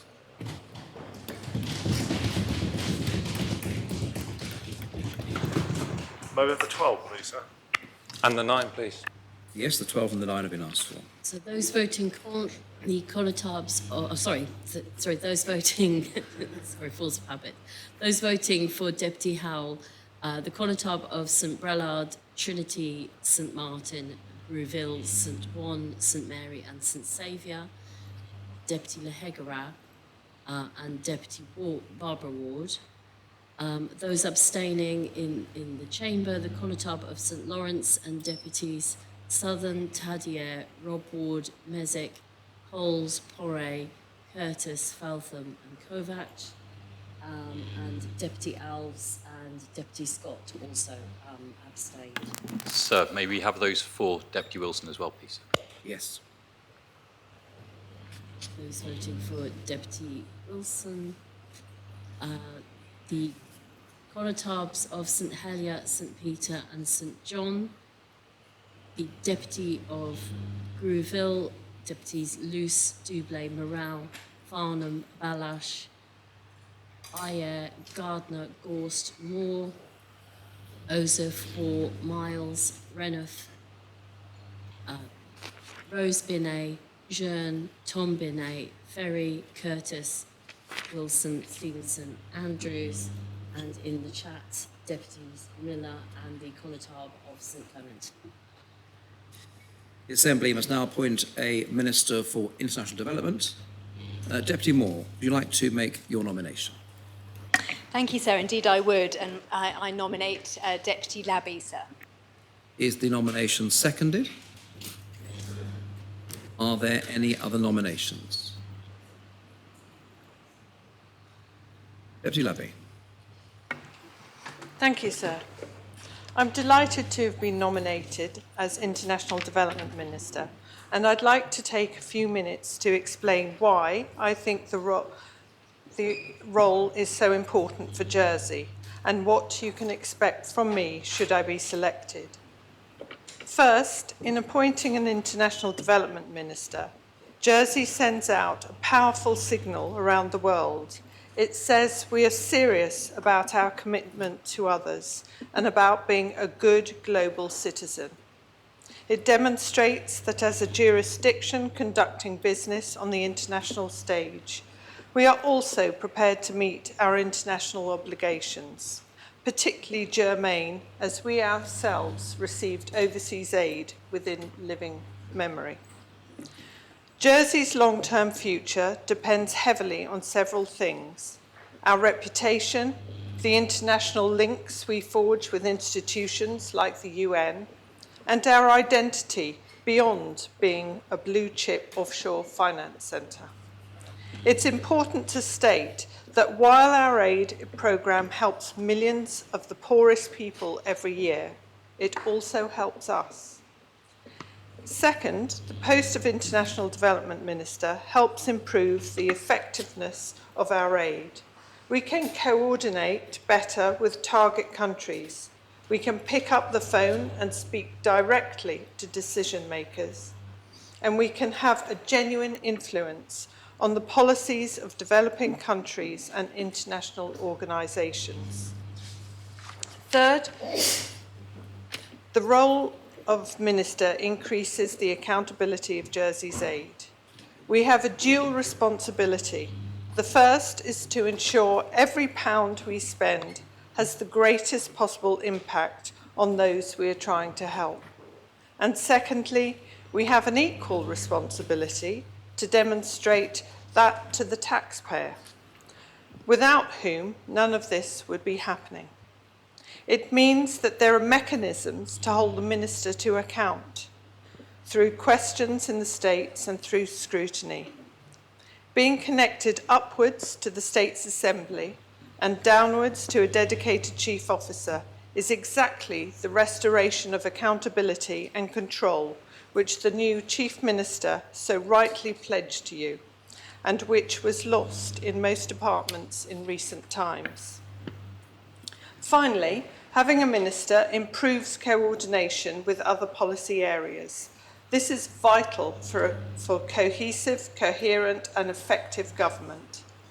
Jersey's Overseas Aid Programme is well served by its expert independent commission, but we also need to work closely with other departments. So I hope you'll agree that having a dedicated minister is necessary to effectively operate the department and give optimum value for Jersey. But why should it be me? And what would I like to achieve over the next 4 years? Well, I'm passionate about overseas aid, about Jersey's international identity, and about changing the narrative.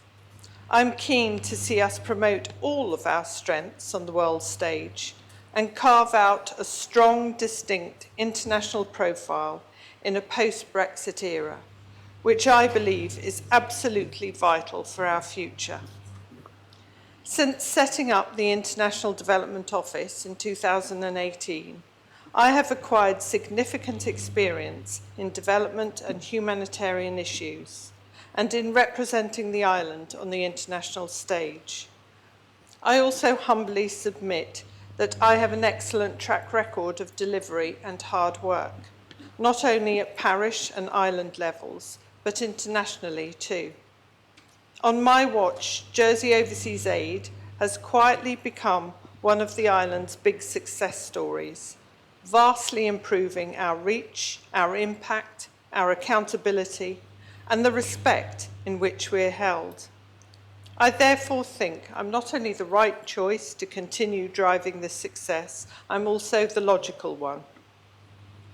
There is absolutely no doubt that the past 2.5 years our work has been frustrating and has been disrupted or delayed, and it's delayed many of our longer-term plans and programmes.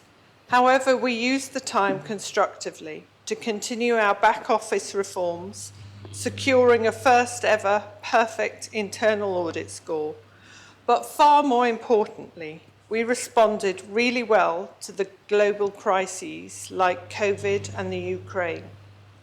I would now like the opportunity to make up for that lost time and to build on our notable successes. So finally, my programme for the next 4 years. I should point out that there are 5 other JOA commissioners which help make the decisions with me, and this independence and expertise has been one of our biggest influences on our success. But if elected, the programme I will drive forward will look like this. We will continue to specialise our aid in 3 thematic areas where Jersey adds real value and where we can further develop our reputation. These are dairy, financial services for the poor, and conservation. Second, we'll continue to respond to global crises, many of which affect us all, from COVID to the climate emergency, from Ukraine to the rapidly developing global food crisis. Third, I want to support Jersey in developing its offering in sustainable finance, impact investment, and philanthropy. We have networks across Africa. We work with banks and microfinance organisations in many countries, and we actually help set World Bank policy in financial inclusion. This is an exciting prospect for the whole island and is potentially one of the fastest growing economic sectors. And our overseas aid programme adds expertise, contacts, and success stories. Fourth, I will push to continue to tie our aid to the size of our economy. We first did this in 2020, reversing several years of decline, and I have to say embarrassment, in our aid budget by linking it to GVA, set at a rate that is proportionate and affordable. So if our economy shrinks, so does our aid budget. and vice versa. Finally, I want to expand the opportunities we offer for islanders to get involved. On my watch, the amount we give Jersey charities has increased year on year. We have also developed bursary schemes, annual internship programs, and a 2-year work placement for junior professionals with the United Nations.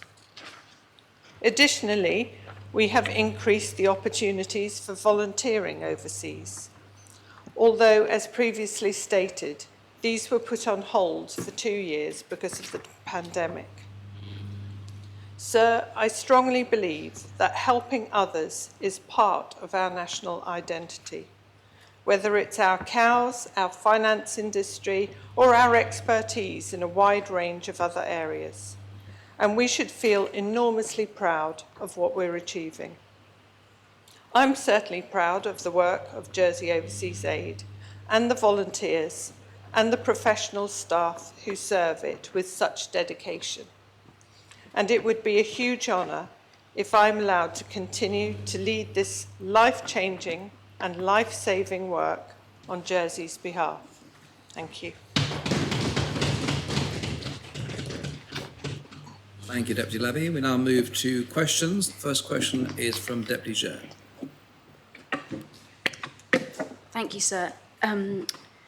Which of the Busan Development Effectiveness Principles does a deputy prioritise and why? Deputy. I'm not familiar with that, sir. The deputy has some idea of that. I know I have set out my immediate priorities in my speech, and that is what I'm going to pursue. But maybe she can enlighten me and I can consider it. Supplementary, Deputy Chair. Yes, thank you, sir. Yes, internationally, all donors spend their aid money under the Busan Development Effectiveness Principles. There are 4 key ones, and they should all be prioritised equally.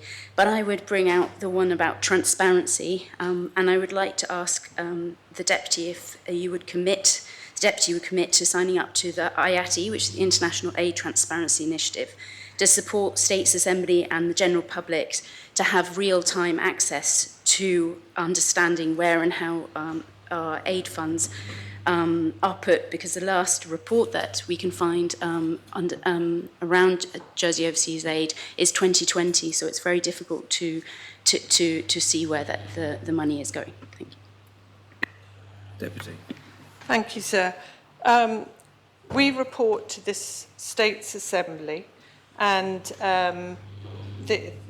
this is where this is why we became a ministry. We set up an office so I can be questioned, and we face scrutiny each time. So there is far more transparency than before when we just operated as a commission. The real-time access, that would very much depend on the costs of the IT systems that we'd have to put in. But we are, I believe, fully transparent. We have lodged the 2021 accounts, so I'm a little surprised she's saying the 2020 are the only ones available, but I can certainly look into that, but we have certainly done them, so I'm sure they're in the system. And we like to operate a very open and transparent manner, but what she's suggesting, I suspect, will cost money, and if we spend huge amounts of money on IT systems, then that's less for where we would really like to spend it, and that's progressing the programmes and in emergency aid. Thank you, Deputy. Deputy Kovac. Thank you, sir. Given the cost of living crisis and future pressures on government spending, how will the Minister designate protect overseas aid spending? Deputy. Thank you. Well, as I alluded to in my 4 aims, I would like to link our budget to GVA. As you may know, that the aim the UN aim is 0.7% of our GVA. We at the moment are reach 0.27%. The OECD average is 0.32%. So our aim is to link our budget to GVA, which would secure it, and then increase it by 0.01% year on year so that we at least achieve the OECD norms. Supplementary? Yes, please. So does the minister-designate feel she will have support for this across Council of Ministers? Deputy. Yes, I'd certainly like to think so, because I think the work that we're doing now, after significant reforms that were made, is now playing as well to Jersey's strengths. And I think that linking it to GVA, setting it to GVA, like we have for culture, we agreed, this is States Assembly agreed 1% of GVA to culture, because there are certain things that tend to fall the bottom of the pile each time, but linking them to GVA ensures that they do not. Thank you. Deputy Mezek. Thank you, sir. Given that there is talk at the moment about shifting parts of some ministerial portfolios and the establishment of junior ministries as opposed to assistant ministers as we've had up until now, will the candidate inform the Assembly what discussions, if any, she's had with the Chief Minister designate to determine where the international development portfolio will sit in future? Deputy. At this stage, no, I haven't had any discussions. I fully expect that it will be under consideration as to whether it should remain in the Chief Executive's portfolio as it is now, or whether it could come under the External Relations umbrella, but that's for future discussions. They haven't taken place as yet. Supplementary, please, sir. Yes. Does the candidate have a preference on either of those? Because there seems to be some obvious synergies with the External Relations portfolio. Deputy. Yes, there are, but I've always been very clear that aid and trade should be separate. They can come under the same umbrella, but aid and trade should keep their own distance, albeit could be under the one department, because if aid is mixed with trade, then there can be compromises and pressures brought to bear with where our aid should be spent. I should also say at this point that the aid budget is cared for by the Commission, the Jersey Overseas Aid Commission, and that is made up of 3 states members and 3 non-states members. So we try to retain the apolitical stance when we look at projects and where we should be spending our funds. Thank you, Deputy. Are there any other questions? Deputy Mezek. Thank you, sir. I'm happy to keep going if it's helpful. Sir, at the risk of considering aid and trade together, does the candidate think that there is an inconsistency in the approach of the work that she, with her portfolio, is doing to help alleviate poverty around the world and assist those who have been affected by war, with the fact that previous external relations ministers have, as I referred to earlier in this sitting, provided positive PR for members of those regimes that are often to blame for some of the disruption that happens in certain regions in the world? Which is why it's imperative that there are 2 different ministers and there is a clear separation between the 2, albeit for the sake of ease, it kind of looks they're both outward-facing portfolios. So as the Deputy alluded to, it makes sense to put them under one umbrella rather than have international development under the Chief Minister's department. But that is a discussion for another day, I feel. Supplementary? Thank you, sir. I think we can have the discussion today. That is the purpose of this question time. Is the Minister or Minister Designate suggesting that those two portfolios be kept separate to maintain no problem with that inconsistency between one providing positive PR for these human rights abusers and warmongers in some countries, whilst on the other hand Jersey can continue to do and rightly feel very proud of the positive work it does through overseas aid? Isn't it actually the case that if we want a consistent approach, we should consider these two matters together and perhaps reevaluate our approach on the former? Deputy. Yes, well, as the External Relations Designate Minister said this morning, with these regimes and countries that he's alluding to, it's good to have a dialogue with them, have a diplomatic dialogue.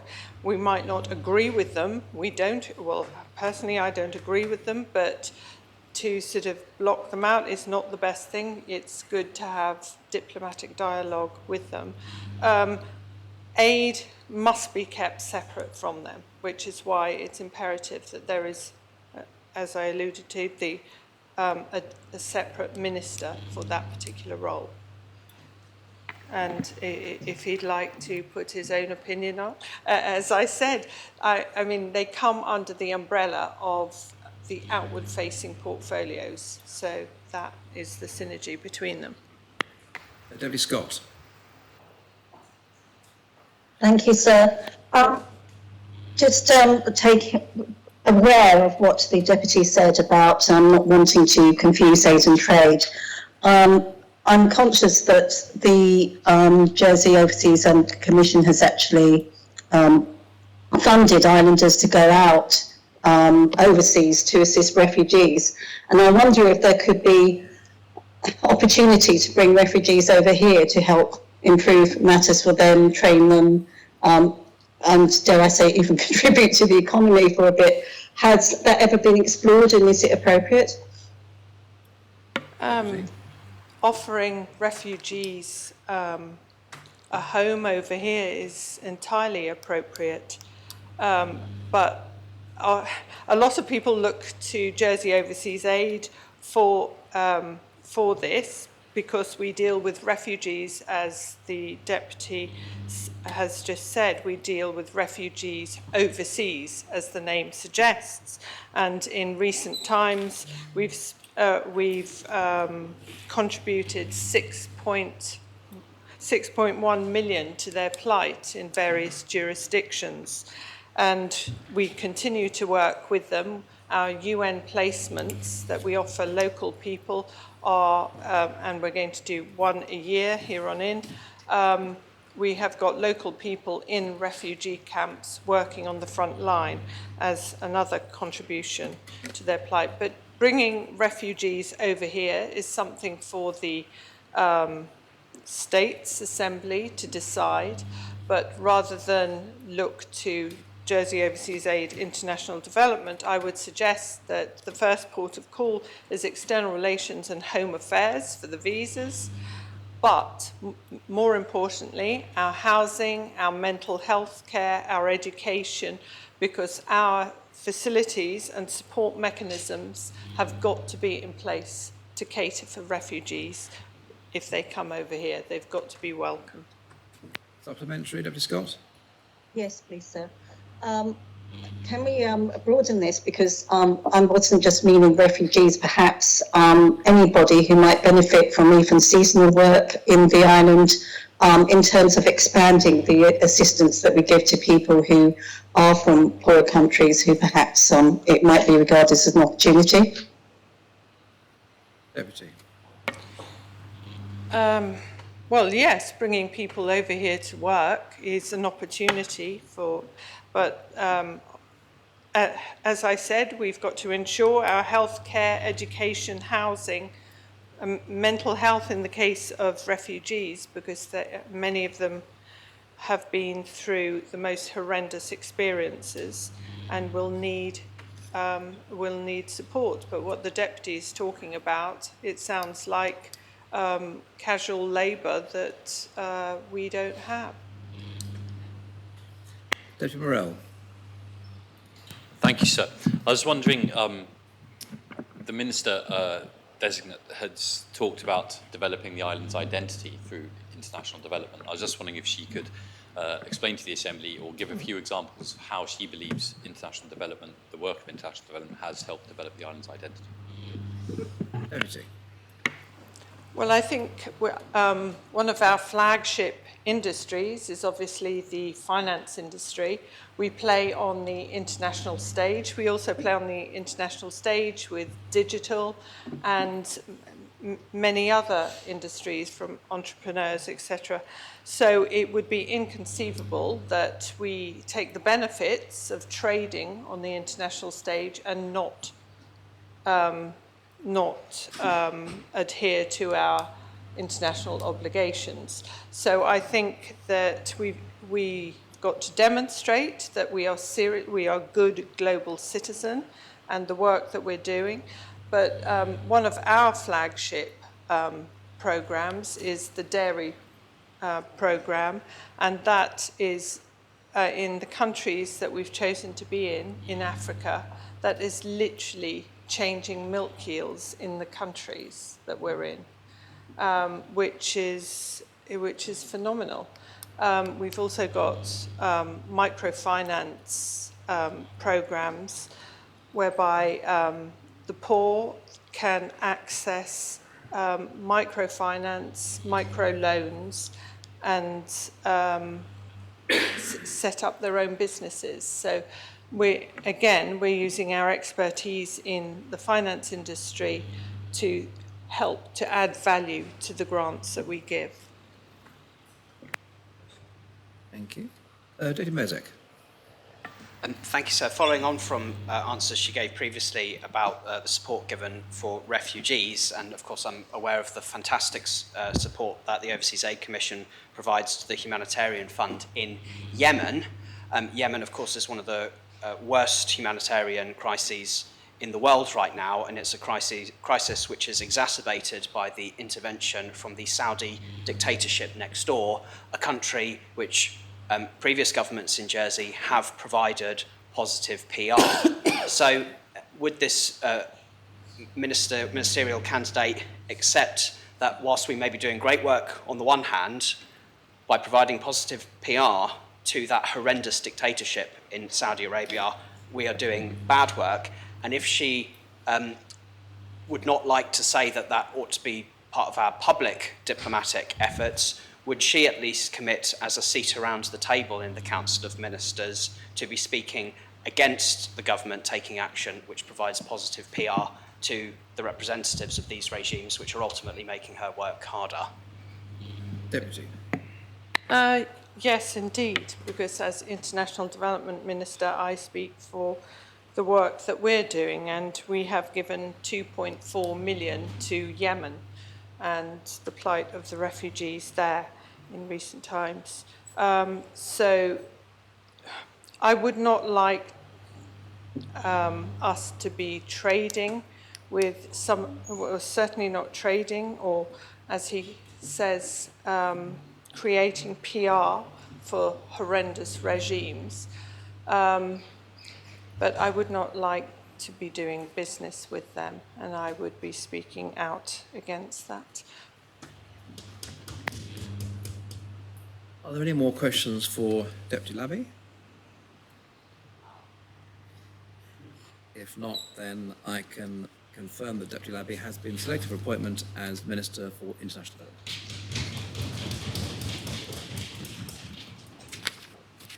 We now move on to the selection of Minister for Social Security.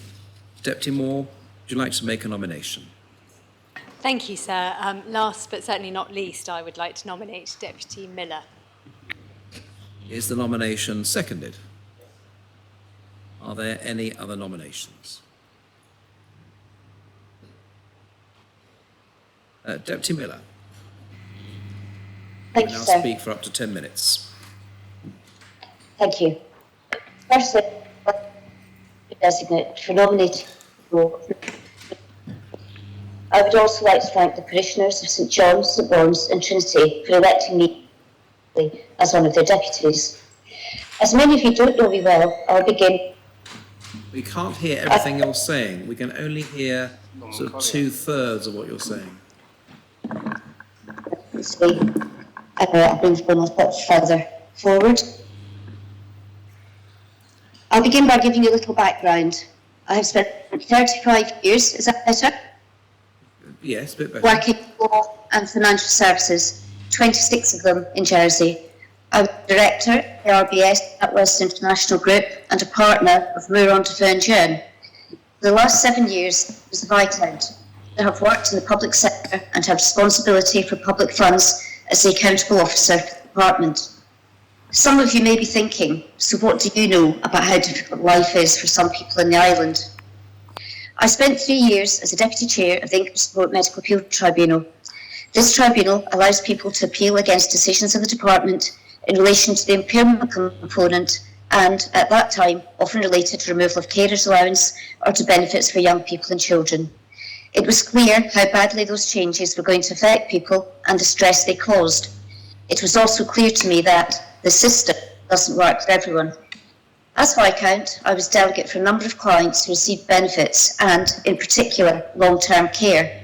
I have seen firsthand how difficult that benefit can be to navigate and to understand, particularly where the person's circumstances are unusual. For this reason, my manifesto said, I will support initiatives to ensure consistent and reliable social and personal care for those who need it. This relates particularly to the elderly, but to all people who need this type of care. It means ensuring both funding and people are available. I have spoken for one of the charities who work to alleviate poverty, and, of course, people have told me on the doorstep about the impact of the cost of living on them.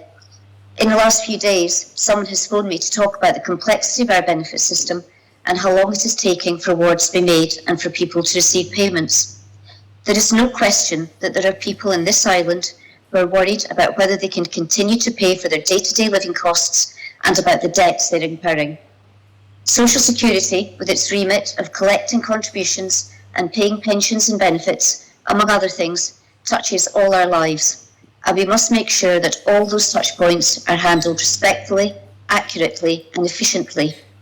Claims should also be handled in a timely manner. Our goal in Social Security and across government should be to get it right first time.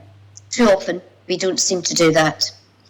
If appointed as Minister for Social Security, I will support customer local services in their ongoing work to ensure that islanders can access the help they need, including by payment of benefits at times of crisis in their life or simply to meet the increasing cost of day-to-day living.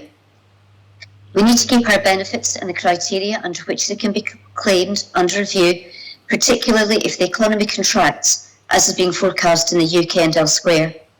I noted the Treasury Minister's comments about the minimum wage and the living wage this morning and agree with him. We must work on getting claims processed faster so that money reaches people's pockets quickly. It would be a bold and possibly optimistic ambition to say that we should aim to eradicate the need for food banks in Jersey, but it's an ambition I believe we should adopt, and we should work with charities who provide food banks to find alternative solutions. During our hustings, we were told by the outgoing Chief Minister that there was money in the budget from this year to provide hot meals for every child, and that would be rolled out on a phased basis from this year. I'd like to see that rollout happening in the fastest possible timescale. No child in Jersey should be going without food, and we must work to alleviate child poverty in the island. One responsibility of the Minister for Social Security is to help people get back to work, because it seems clear that work is good for people. It gives them structure and purpose. Ideally, we should be aiming to help people stay in work in the first place. I will continue the ongoing reviews of incapacity benefits to enable people to keep working to some degree rather than being signed off sick on a long-term basis with adjustments for any health issues they are facing. I will also be asking the Minister for Health to develop a strategy for women's health to avoid women having to leave work or curtail their careers because of health conditions that are not properly understood, diagnosed or treated. It is good that we are now alert to the issues caused by menopause, but women's health starts at 12 and not 50. We should also be aiming to provide lifelong education and training that enables people to find work as school leavers or to change careers as adults. In my manifesto, I said, I believe that education, housing, healthcare and open space should be accessible to all, regardless of gender, race, age, disability. With this in mind, I will aim to continue work to develop further the disability, social inclusion and diversity policy. We need a strategy that seeks to remove barriers and empowers people with disabilities to achieve their potential and feel that they are valued members of our society. I also want to review the way we communicate with islanders to ensure that communications are clear, accurate and accessible. I have heard that our communications can be a source of great stress and are often seen as heavy-handed. An example of this is the recent demands to small business owners for support they had received during the pandemic. This has been the cause of enormous despair and stress to some people. They've been told that the problem now is that there is no appeal process. That seems to me like a red herring. If something's wrong, we should fix it. I would like us to work towards being a service that listens to people so that we can provide the help they need in an efficient, sensible way. It's important, of course, that we continue to support older islanders by payment of adequate pensions and benefits and ensuring that there are arrangements for domiciliary care to enable them to remain in their homes. As part of that long-term objective of responding to the challenges of an ageing population, I will continue the existing work into development of workplace and personal pensions, as well as tax-efficient savings products to help islanders plan and prepare for their own retirement. With longer lifespans, a government pension can do little more than fund the necessities. We need to encourage people, where possible, to save for their own retirement to enable them to live a good quality of life in their older years. We have a financial services sector that competes globally. We need to work with them to provide services here that enable islanders to get the best from their money. I will also investigate the use of the Health Insurance Fund to provide an affordable critical illness scheme for the self-employed and small businesses. I would also like to work with the Minister for Financial Services to ensure that the work that is already underway to regulate the provision of consumer credit continues at pace. The fact that we do not regulate the sector has been a bugbear of mine for a long time. At present, our financial services laws protect people's money and investment, but not the most financially vulnerable, people who have to borrow. We must ensure that anyone who does borrow is treated fairly and is not missold credit products that they cannot ultimately afford. It's important, however, that people recognise their own obligations to the island. We should explain to the self-employed and businesses why we need them to pay contributions. It's not an opt-out. People need to understand what they're being asked to pay, how it's being calculated, and why. The move to monthly payments may facilitate contribution payments, but we should ensure that failure to pay is addressed quickly and long before people have amassed thousands of pounds of unpaid contributions that they will struggle to pay while keeping their businesses afloat. But we also need to ensure that government processes work for businesses. Many small businesses are struggling to navigate the new combined system with ITIS. There have been high-profile cases in the last year or so of benefit fraud, and everyone should understand that fraudulent claims will not be tolerated. Underlying all of these objectives, prudent management of the Social Security Fund, Health Insurance Fund, and Long-Term Care Fund is paramount. If necessary, following the actuarial reviews of those funds which have been scheduled, I will take action to ensure that they remain sustainable now and in the long term. I'm now happy to take your questions. Thank you. Thank you, Deputy Miller. The first question is from Deputy Mezek. Thank you, sir. Does the candidate believe that the upper earnings cap on social security contributions is regressive and unfair? I'm aware that this is a matter of grave concern to Deputy Mezek. I'm afraid I simply do not have enough information about what the impact of the removal of that cap would be, what the implications would be for the income that would be derived, nor for the individuals who would suffer some impact as a consequence. So I'm afraid I'm not able to give you any fuller answer to that question.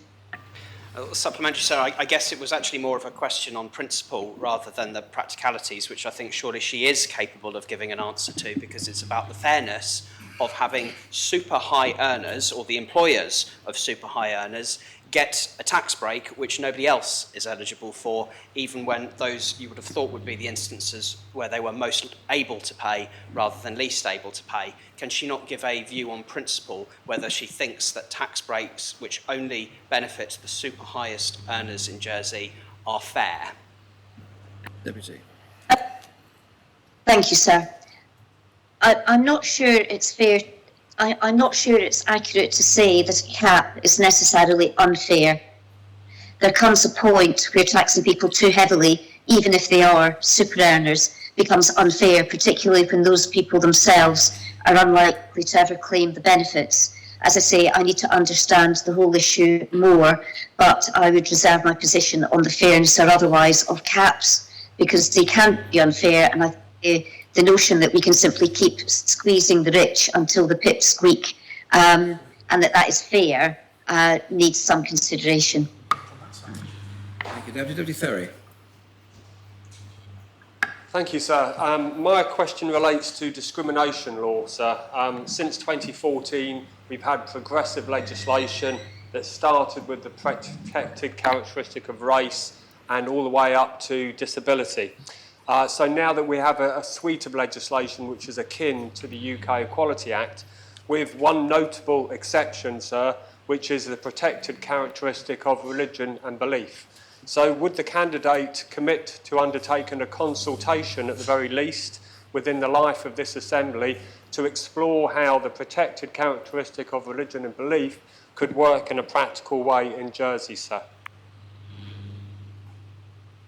Deputy, I'm not sure what's in your domain, but that's the question you've been asked. Thank you. I think discrimination law does sit with the Minister for Social Security, sir. Thank you, Deputy Ferry, for your question. I am aware that this is the remaining characteristic. This characteristic has not yet been considered. I know that it is something that causes some people concern. I would be happy to consider a review and a consultation into whether that should be brought into play as a protected characteristic. The difficulty is always going to be with religious belief in the detail and someone's expression of faith. While nobody should be discriminated against for the faith, is my strong view, it is difficult that the expression and participation of someone's faith causes discrimination to another person, and that's where the difficulty lies. But in principle, I would be happy to have a review into the introduction of that into our own suite of discrimination legislation. Supplementary? Supplementary, sir. Thank you to the Deputy for her answer. So staying with discrimination law, does the candidate believe that the most recent addition to the discrimination law, that of the protected characteristic of disability, is working for persons with disability, or how could it be improved, sir? Deputy. I believe, sir, that there is more work to be done. I think there clearly is more work to be done in terms of how we create an open and fully inclusive society for people who have disabilities. And I'm afraid I have been told that there are numerous issues. We do need to do more. We need to launch the Disability Social Inclusion Project, so that it's more fun and it's more manpower. I think there is no shortage of enthusiasm. But I agree with Deputy Ferry. I think the implication is that there is more work to be done. Thank you, Deputy. Deputy Farnham. Thank you, sir. I'd like to ask a question in relation to islanders who are on income support, sir, and the incentive to work. current position is that islanders on income support, some of whom have been on income support for a long time and find it not often of their own volition, not easy or impossible to hold down full-time employment, are penalised rather heavily, only being allowed to keep up to 28p in the pound of any work they might do, sir. And I know, as the Deputy said in her opening speech, so work is good for our well-being, and so would she consider reviewing that in an island where we have a lot of vacancies and work is good, even on a very limited or part-time basis, to help those on income support? So would she consider improving that allowance to actually make it worthwhile for people to earn who are on income support, to earn a little bit more money without being so heavily penalised? Deputy. I think the obvious answer to that is yes. I think we should not have a system where it pays people not to work. And I think we've heard numerous times of today about the recruitment crisis. And if there are people who are willing to work and can work to some degree or other, whether it's because of, whether they're not working full time because of health or childcare, any responsibilities, then yes, we do need to review the system to make sure that people can work and that it is in their interest to work and to contribute as best they can to society and to our community. Complimentary. Thank you. Deputy Rob Ward. Thank you, sir. Can I ask the Minister, does the Minister see a problem with the significant number of overpayments that then lead to people on income support being in debt to income support and then drawing themselves below the minimum levels of income? If so, what does she suggest can be done about it? Thank you, sir. Deputy. Thank you, Deputy Ward. I can't comment on the level of overpayments. I don't have that level of detail. I am aware that overpayments happen. I think that overpayments can happen for any number of reasons. As I said earlier on, I think it comes down to what the department must try to get it right first time in terms of calculating. We also have to be clear with people that they need to give proper information. We have to try to get it right. I think where there are overpayments, I think that people do need minimum standard, and any deductions that are made for overpaid benefits must be structured in such a way that people can continue to live a reasonable form of living, and that they're not pushed into poverty simply by virtue of overpayments that may or may not be their fault. Supplementary, sir. Yes. Can I ask the Minister whether she believes there should be a maximum time period for overpayment so that people aren't, as one constituent told me, and I quote, and I know they won't mind me saying this, that they will be dead before they actually repay the overpayment? Thank you, sir. Thank you. That sounds a very sad and unfortunate position to be in. You would think that, I don't know why such significant, that sounds like it's a very significant overpayment has been accrued. I don't understand why that would happen. I do know, actually, I'm stopping.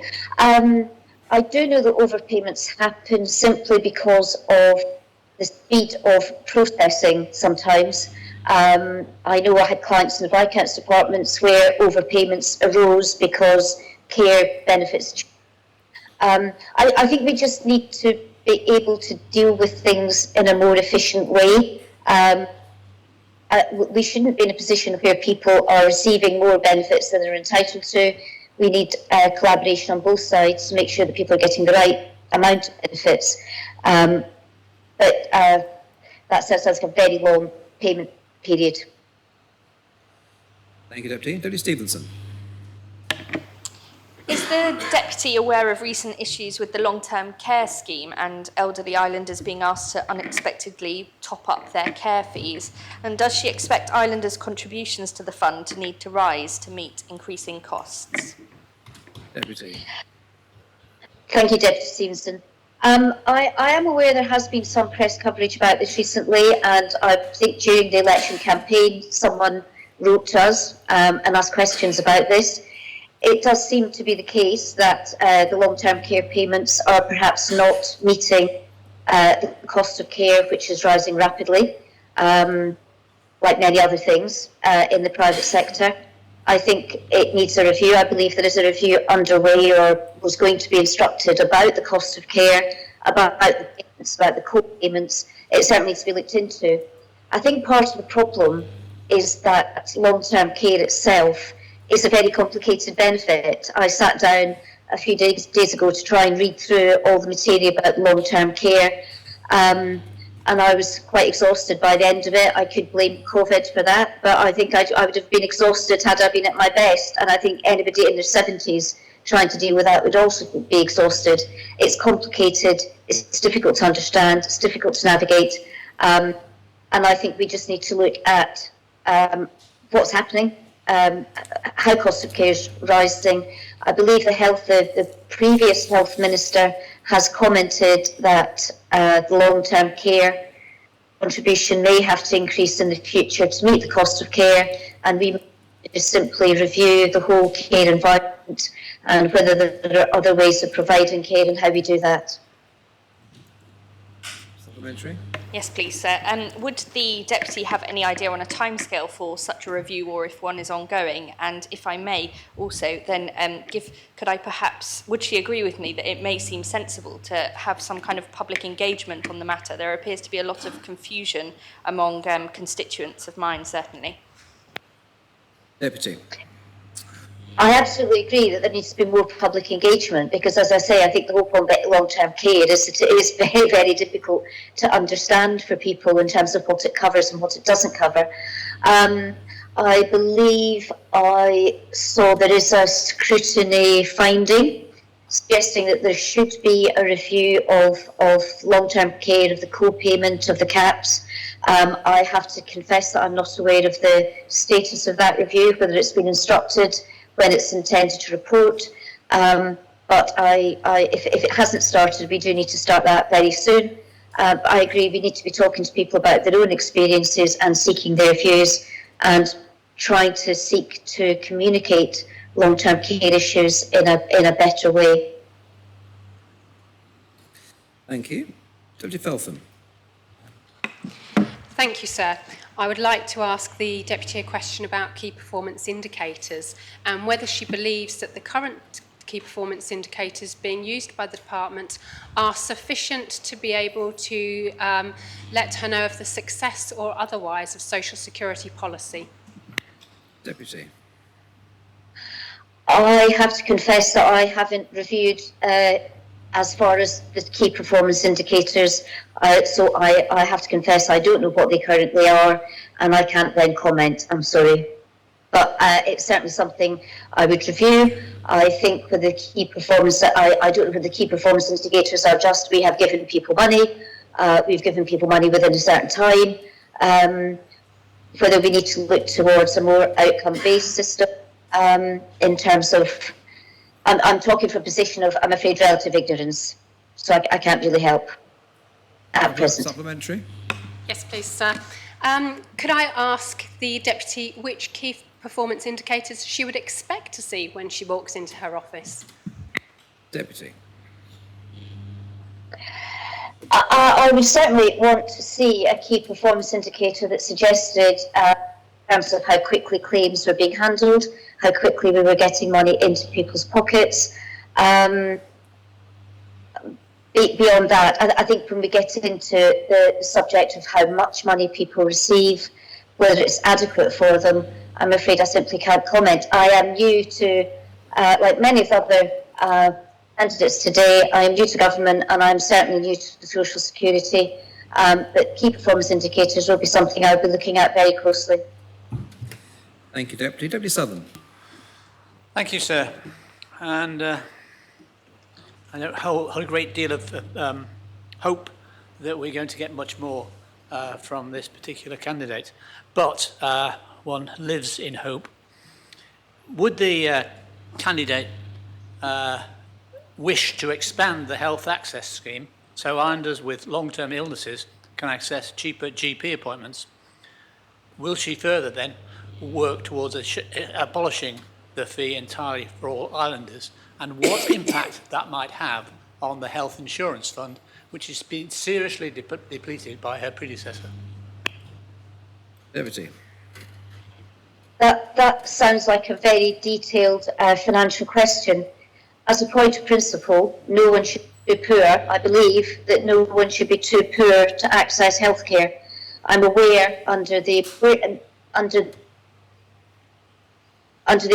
component, I'm aware that there is funding available for the impairment component. Sorry, I'm aware that the impairment component of income support gives some people who qualify for it benefits for access to healthcare. I'm not familiar with the access to healthcare scheme, but to the extent that people are not seeing a doctor because of lack of funding, then clearly it needs to be reviewed. I don't know what the cost of doing that would be, and I can't commit to reviewing the payment for everybody because I don't know what the cost of that would be. I think the health insurance fund was reduced, I believe, because some funding was devoted to or was given to the work on the planning of the Jersey Care model, because the Jersey Care model was looking at accessibility of primary care. I believe there's a Scrutiny report that says any further payments towards the Jersey Care model must be reported on by the Minister for Social Security. So I think what I'm saying to you, Deputy Southern, is that I would be certainly minded to look at widening the access scheme if there is a demand and need for it. I don't think we can review the fee for everybody because, as we've already discussed, and as Deputy Mezek discussed earlier, there are people in Jersey who can afford to pay a fee for medical consultation to some degree. Supplementary? Yes, will the potential minister report, if she is successful, report back to this House with her conclusions about the questions I've asked about HIF and about the health access scheme? Deputy.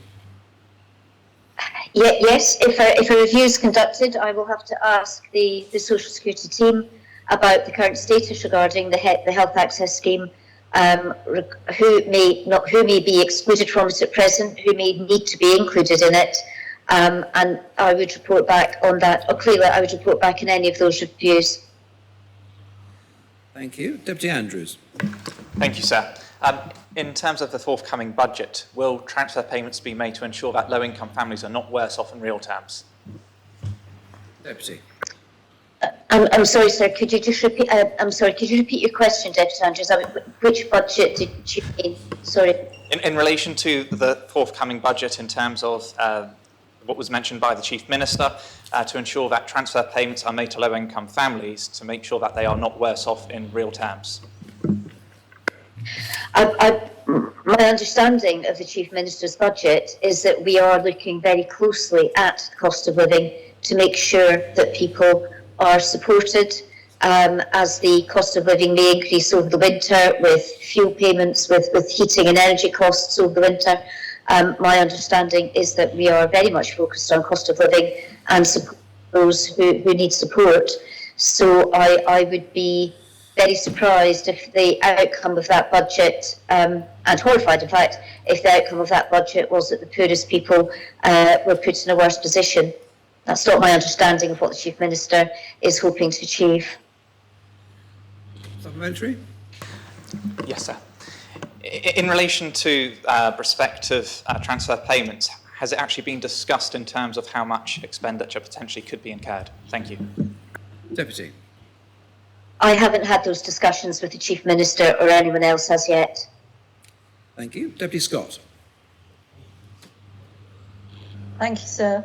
My question overlaps with Deputy Farnham's to some extent as to how the Deputy will ensure that those receiving social security support do not suffer financial loss from choosing to work.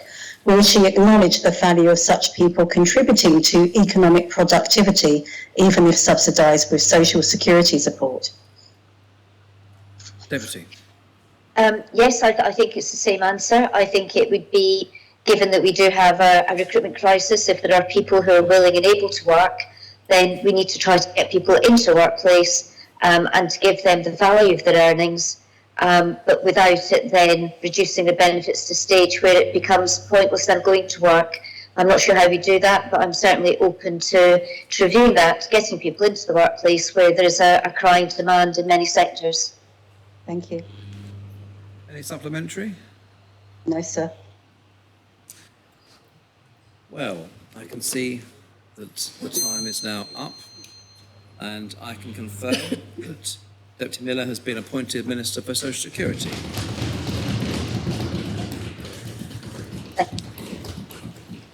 And furthermore, in accordance with Article 19(7) of the States of Jersey law, all ministers have now been appointed and are appointed from this moment, and Deputy Moore is formally appointed Chief Minister.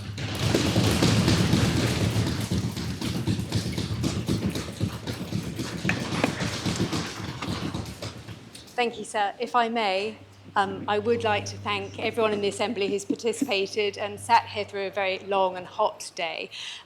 We have before us a really capable Assembly in its entirety, and I really do mean the words that I stated last week when I said this is going to be a new way of working, a collaborative one that will draw on the great strengths and talents that we have all around us. It has been a difficult job in selecting a council of ministers, but I hope, as we've seen from results today, that members agree that we have a committed and capable team who are ready to deliver for the island and to put islanders first, to set us on a new chapter.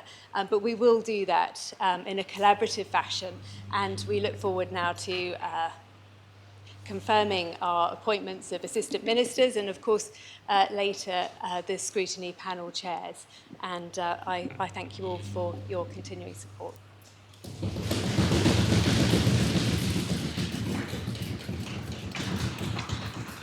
Under Standing Order 117A, at this point, I'm required to invite members whether you wish to adjourn immediately at this point or continue. Is there a proposal for the adjournment? Is that seconded?